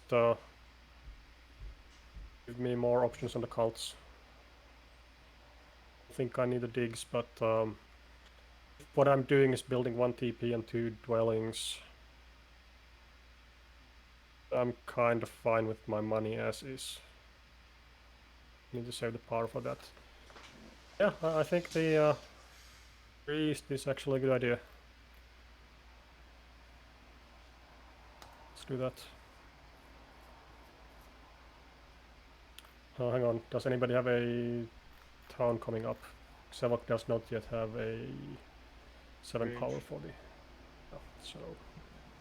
Yep. Yeah, I have two turns and I could do it, but I need some turns. Yeah, exactly. It's more of the... do I lose out on the 11 VP town?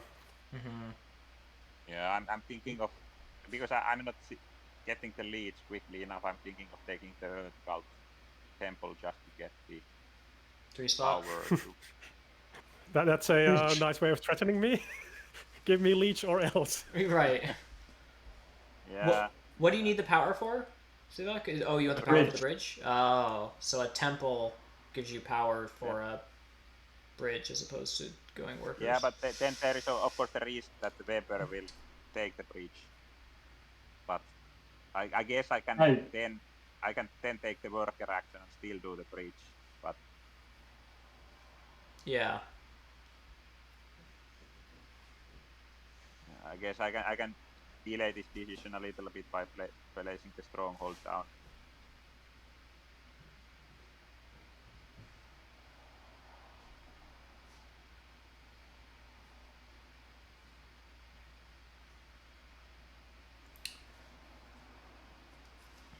Alright, that was a lot of fun cult shenanigans. What am I actually doing?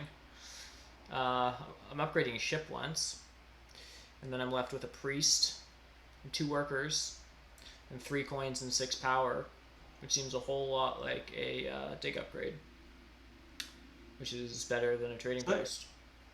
It's 11 points. Yeah, it's better than a TP. So is it just a ship advance for me and a dig upgrade that uses both priests, that uses both of my workers? That's going to use 9 of my coins. I'm left with 4 power, which is just a resource point.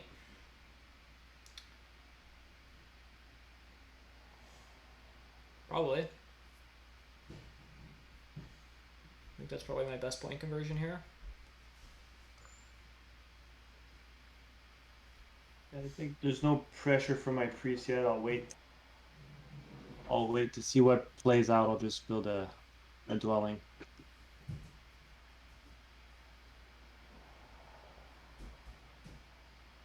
Right, so it's time to actually finish this town, I guess. Okay, Xevoc can't actually, could with the priest get the bridge already this round. So yeah, I think grab the 11 pointer then.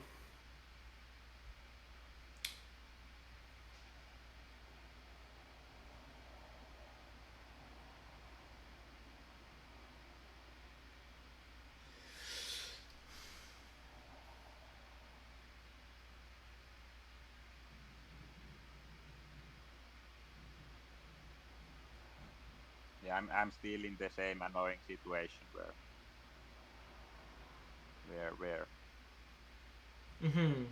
You're a couple powers short. Yeah, and Weber can take the bridge, but I could still build a temple now,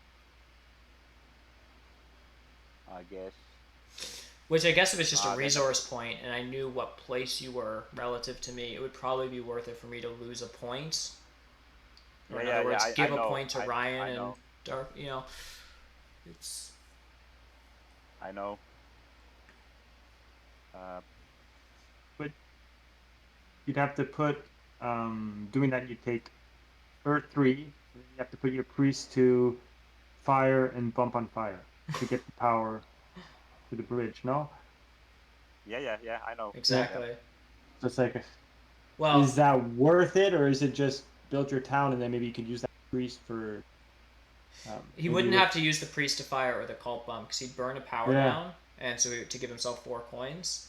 Oh no, he'd have 2 power and bowl 2, right? So he would need to cycle 4. Never mind. Yeah, it is. Would just building a town and then just building a trading post be worth more points? The trading post is worth 4 points. I think I can still afford a trading post. Yeah, I'll get the worker down, so I can afford either a bridge or a temple. Actually, I could afford a temple as well. So, and maybe after the temple, I could actually, if I get 1 leech, maybe Juho gives me 1 leech. I could afford the trading post too. Really? Oh yeah. That sounds kind of good, but I would like to do it the other way around. That I send. Yeah. Well, I can delay. I can like use full step on fire. I mean, I can. I guess the question is, at this point, is it actually worth it for me just to bridge block you?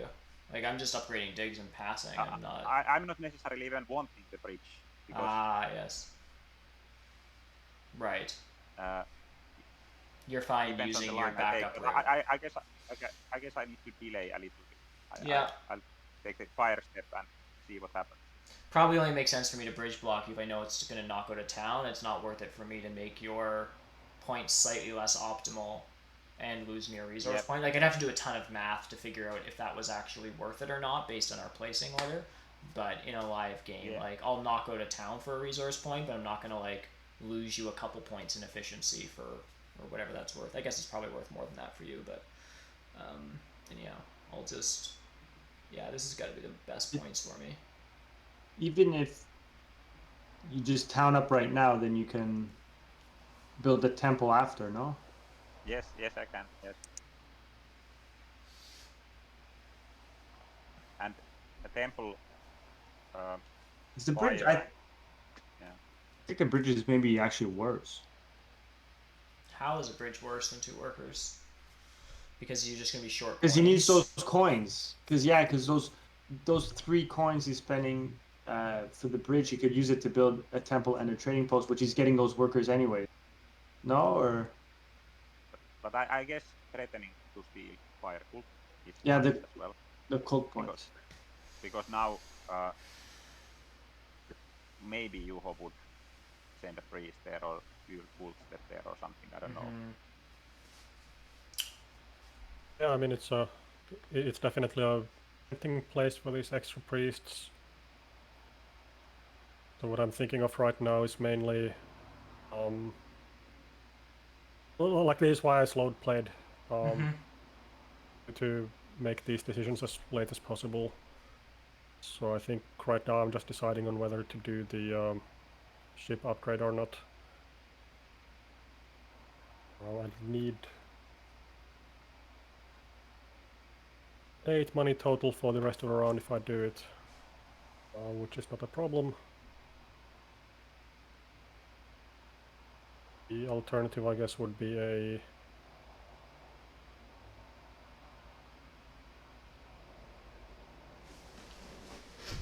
no, I don't think there's an alternative, honestly, for spending these resources, so let's get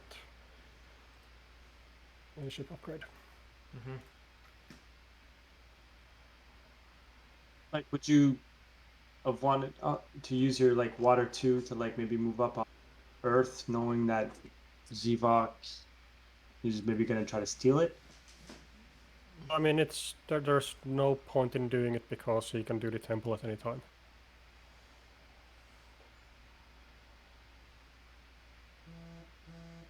Well, like a temple, Earth 3 temple will allow him to get the power for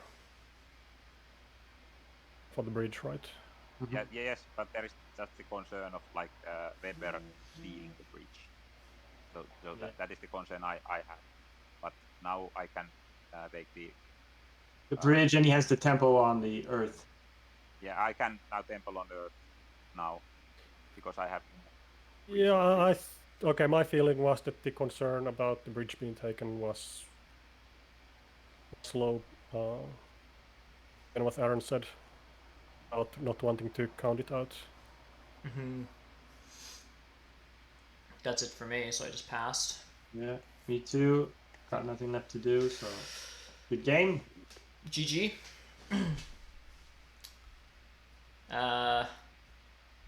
So Ryan, are you winning network here? No, Darklings are tying. Tie.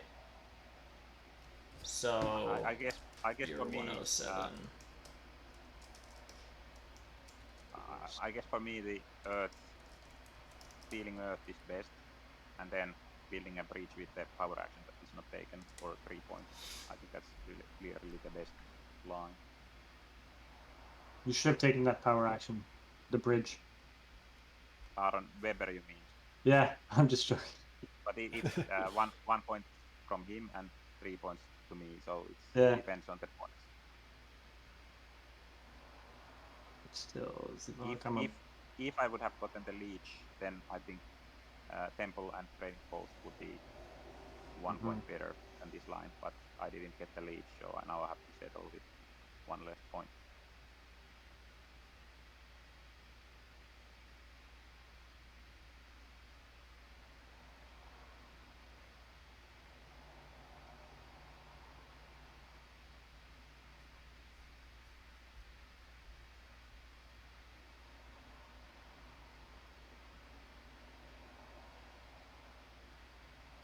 Right.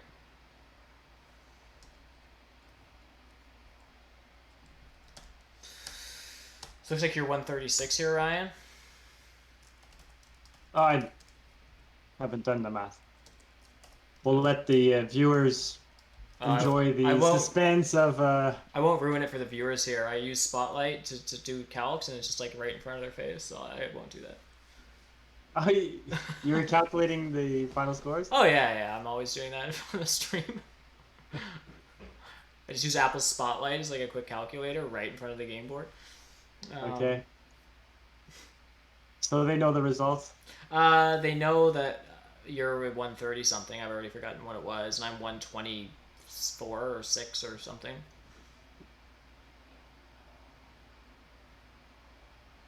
So you've got me by like I think 12 points anyhow, Ryan, something like that. Which makes sense. I felt like you played well and like things didn't go terrible for you. And things could have gone like, pretty rough. With the early going of the game, like by engineers going C5, then like the whole like the J town, yeah, the like anchor town at the bottom was just like all free. Help me compete on network. 100%. Yeah, you getting network here is so important, and you got a cult, like it's pretty good.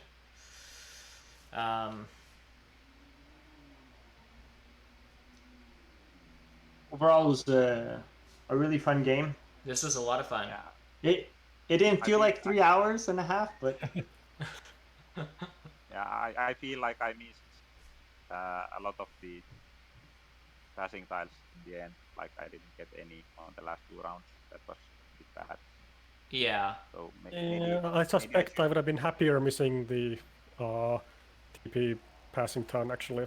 Yeah, I think with those resources better. I would have just gotten. Yeah, well, maybe you pass for the resources next time and give me the passing time. Oh no, my dead last here. I guess that was kind of obvious for him. Yeah, but it was good close game anyway, I think. It was a good close game, yeah. Yeah, it was Is there a way that like Yuho gets the Earth cult? I think he could have still got the Earth cult. Maybe sending a priest. Cult, maybe he doesn't get the fire cult then. No, he doesn't get the fire then. He probably finishes. What? Then he loses. Oh yeah. So it's 2 points more, and then maybe, yeah, there might be a path for second place there or something. I mean, I think I once. I don't think so. No, you don't think so? No, because then obviously Xevoc doesn't build the temple for Earth 3, but with fire. Right. Yeah, that's true as well. I could consider trying to compete the fire too. Yeah. I had the option to build a trading post as well instead of the temple. Now the temple line was better because I could then get the power to get the breach action. So that's why the temple was better, but otherwise temple and trading post were equally good for me. So this is a super close finish, I have to say. Yes. Yeah. All within 10 points. Yeah, and I feel like everybody has a what if for, maybe round 5 or so, where if I just done X then. Yeah. Yeah, I was actually surprised Weber got this close, so well played. Thank you. Yeah, I think the thing that, and I mean, it's always hard to calculate what the differences are because I would have needed more resources to do this, but Darkling's doing early shipping. I was concerned early game fighting with Ryan about getting a green hex and trying to figure out where that, theoretical center town would go, but Darkling's shipping north made at third town challenging, so I don't know how many extra points that would have been. Like obviously I would have needed to leech more to build more stuff. It's an extra dig and a dwelling and stuff and a expensive trading post in the south to like town if my SA isn't there, but yeah, I feel like it needed to be a 3-town game because you didn't get a town and you didn't get network points either, so didn't get network.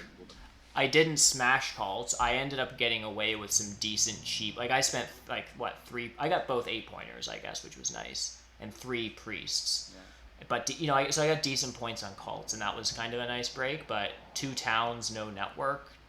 Didn't have Earth 1 or Air 1. My scoring favors were Fire 2 and Water 1, and my Fire 2 didn't get me a 3rd town, so that's like a little sus. So I think the only thing that kept my game together was that my passes were always exactly what I wanted. I passed on to what I felt like was the best pass tile for me every single turn and got, was it just 2 7 coin actions or? I think it was 2, I guess. 7 coins a few times. Yeah, so it like that. Those felt good. So, but it just still wasn't enough. My passes were bad. So your passes. I think otherwise I think I played a solid game, but didn't manage to secure the good pass tiles. I think I made a misplay like for passing to round 3. I did a quick pass I should have passed for the trading post tile. I realized afterwards that I could have this sanctuary 3 trading post plan, which I think was decent plan. But if I had had the trading post tile there, I would score 6 extra points. So I think that would have been great. Right. It's a fairly low leech game as well. I guess Ryan had the most leech at 28, and I was at the floor at 17. Yeah. This is definitely an interesting one. It's hard, I find, evaluating this kind of stuff in auction when you have these awkward color arrangements, which is why they can be strategically useful to people who have a better way. Like you know, if it's like men factions, I have a good idea of like figuring out how pastiles are going to break down and what openings are going to look like. But this just like inserts so much chaos in the game. Like I have a hard time knowing what's worth what. Do you think the 30-bit on Darklings was correct, or like bidding Darklings down to 0 here? Do you think? Yeah. Move or maybe. I'd do it again. You do it again? I think one down, like the one consideration with a 0-bit on Darklings is because of your opening. You didn't have any points until round 2. I don't know if you were being offered much leech. I couldn't tell. So I guess I should pose this as a question. But like one consideration there is that you don't have victory points to take bigger leeches. Like everything's just a 1 for 0. Did you miss out on some power, Juho, in the first rounds? Like I think I missed out on 1 power. Oh, it was only 1 power. Okay, fair enough. Yeah. But I mean, that was kind of exceptional because nobody was. Right. Well, like I did not build my TP to where the leech would be coming from. Maybe I would have done it the other way. Right. With coins. Right. Yeah, fair enough. Yeah. For me, I think I would have had a like killer game if Ryan did try to block me at G2 and then I6. If those were not blocked, I would run away with the game, like 20 points or something. Yeah, but those were like just too. They were important for me to like. Yeah. Upgrade for my town at cheap trading post, and it was just a free. Yeah. I think those were good moves because you would get that just building H5 would get you the cheap trading post anyway because I'm coming to I9. But you were coming, but you were coming like slowly. Yeah, true. Yeah, I think I would have come round 5, but not necessarily right away round 5. So blocking G2 was definitely the right thing to do. Like I would have run away with the game. You didn't do that, but if I had converted 1 extra coin in the previous, I could have done this stronghold on round 4. And I think in hindsight, because I just got 6 from network, I think that would have been the better line. But I didn't know it then because I was expecting to get G2. Yeah. I was expecting to get G2 and G1 and even F1. One thing I didn't expect going into this game was that that the contenders for network were going to be, I mean, it ultimately ended up being Darklings, which is tying for first in network, but in the evaluation stage I sort of thought, okay, engineers aren't playing a network game, there's no contesting for network, like they're just going to get crushed by green. And I understand that gray is at the end of this 4 in a row color wheel and mermaids are sandwiched here, but I still kind of felt, because of that like green gray paranoia on base map that exists, that like Xevoc, your network aspirations were just like kind of dead in the water, and you'd be playing more of like a Swarmlings kind of tall NG kind of game, and that mermaids would end up being able to ship more to hexes and do better on network. Yeah, well, I was expecting the same as well, but it looked promising actually. I passed for the spade tile and everything. Yeah. It looked pretty promising until witches really did well to block me.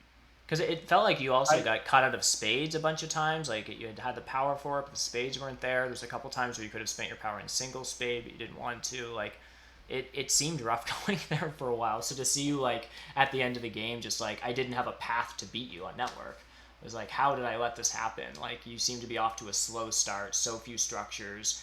Green was fairly explosive. Like.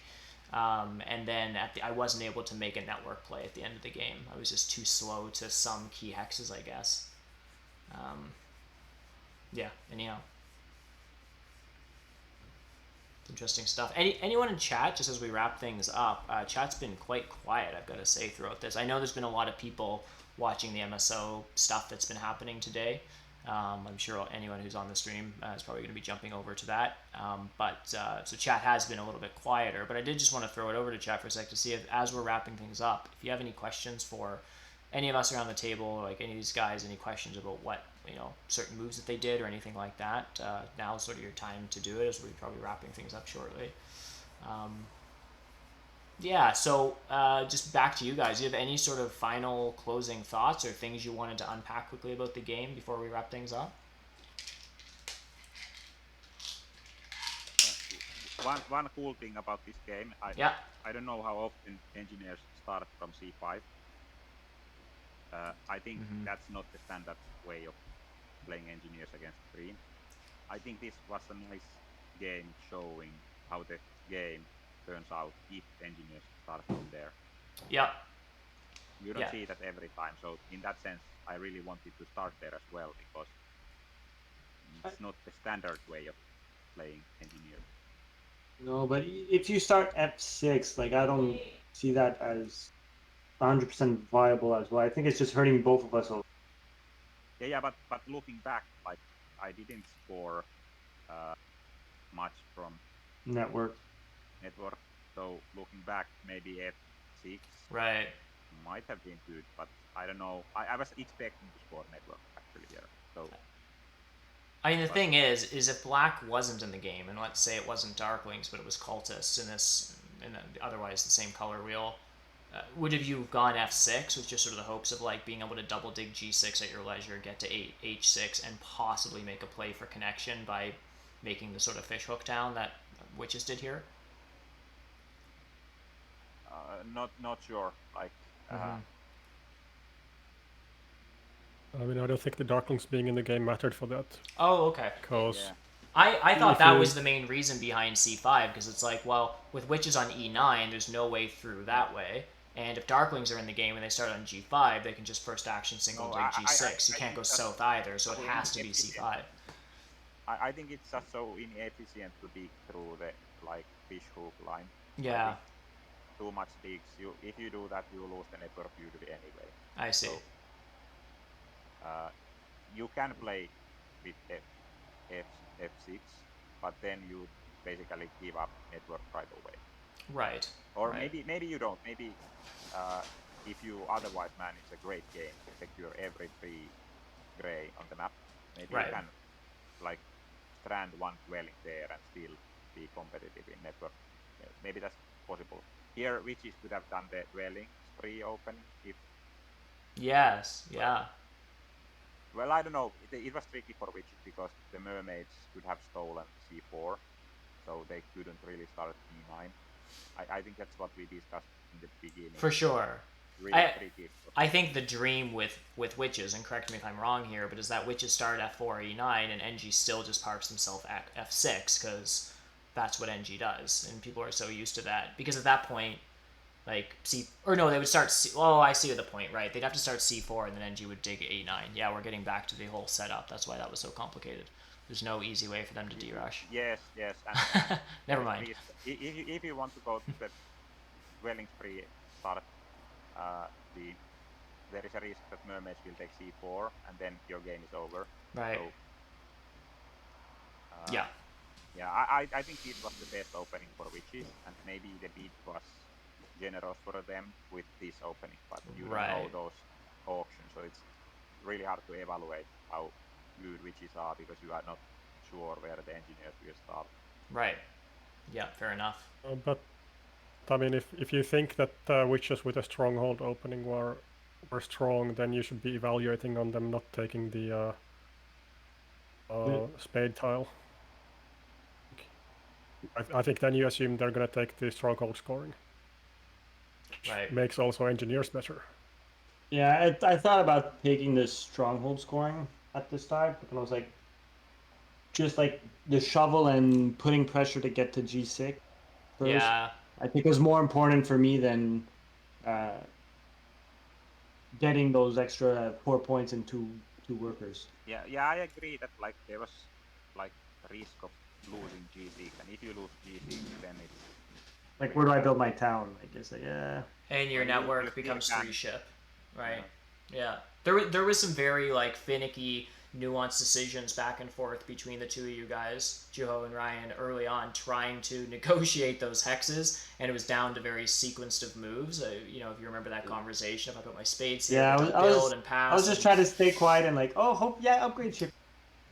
But you got away with all that, right? Like you got away with greeting the spades and leaving a hex open or whatever you had to do to be able to get your stronghold and your temple and still carve down that way. And I think that was a lot of really like careful, slightly risky but needed kind of moves that really help propel your game forward ultimately.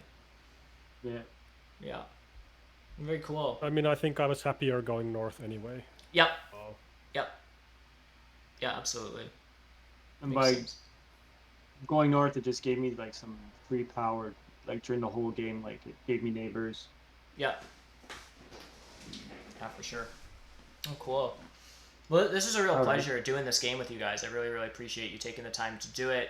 We have gone over quite a bit of time, but I think it was certainly time well spent sitting here and talking about this very challenging game for all of us. So I just really want to thank you guys for coming on and doing this with me. It's been a lot of fun. Thanks so much for inviting us. Yeah, for sure. Thanks. It was nice to play.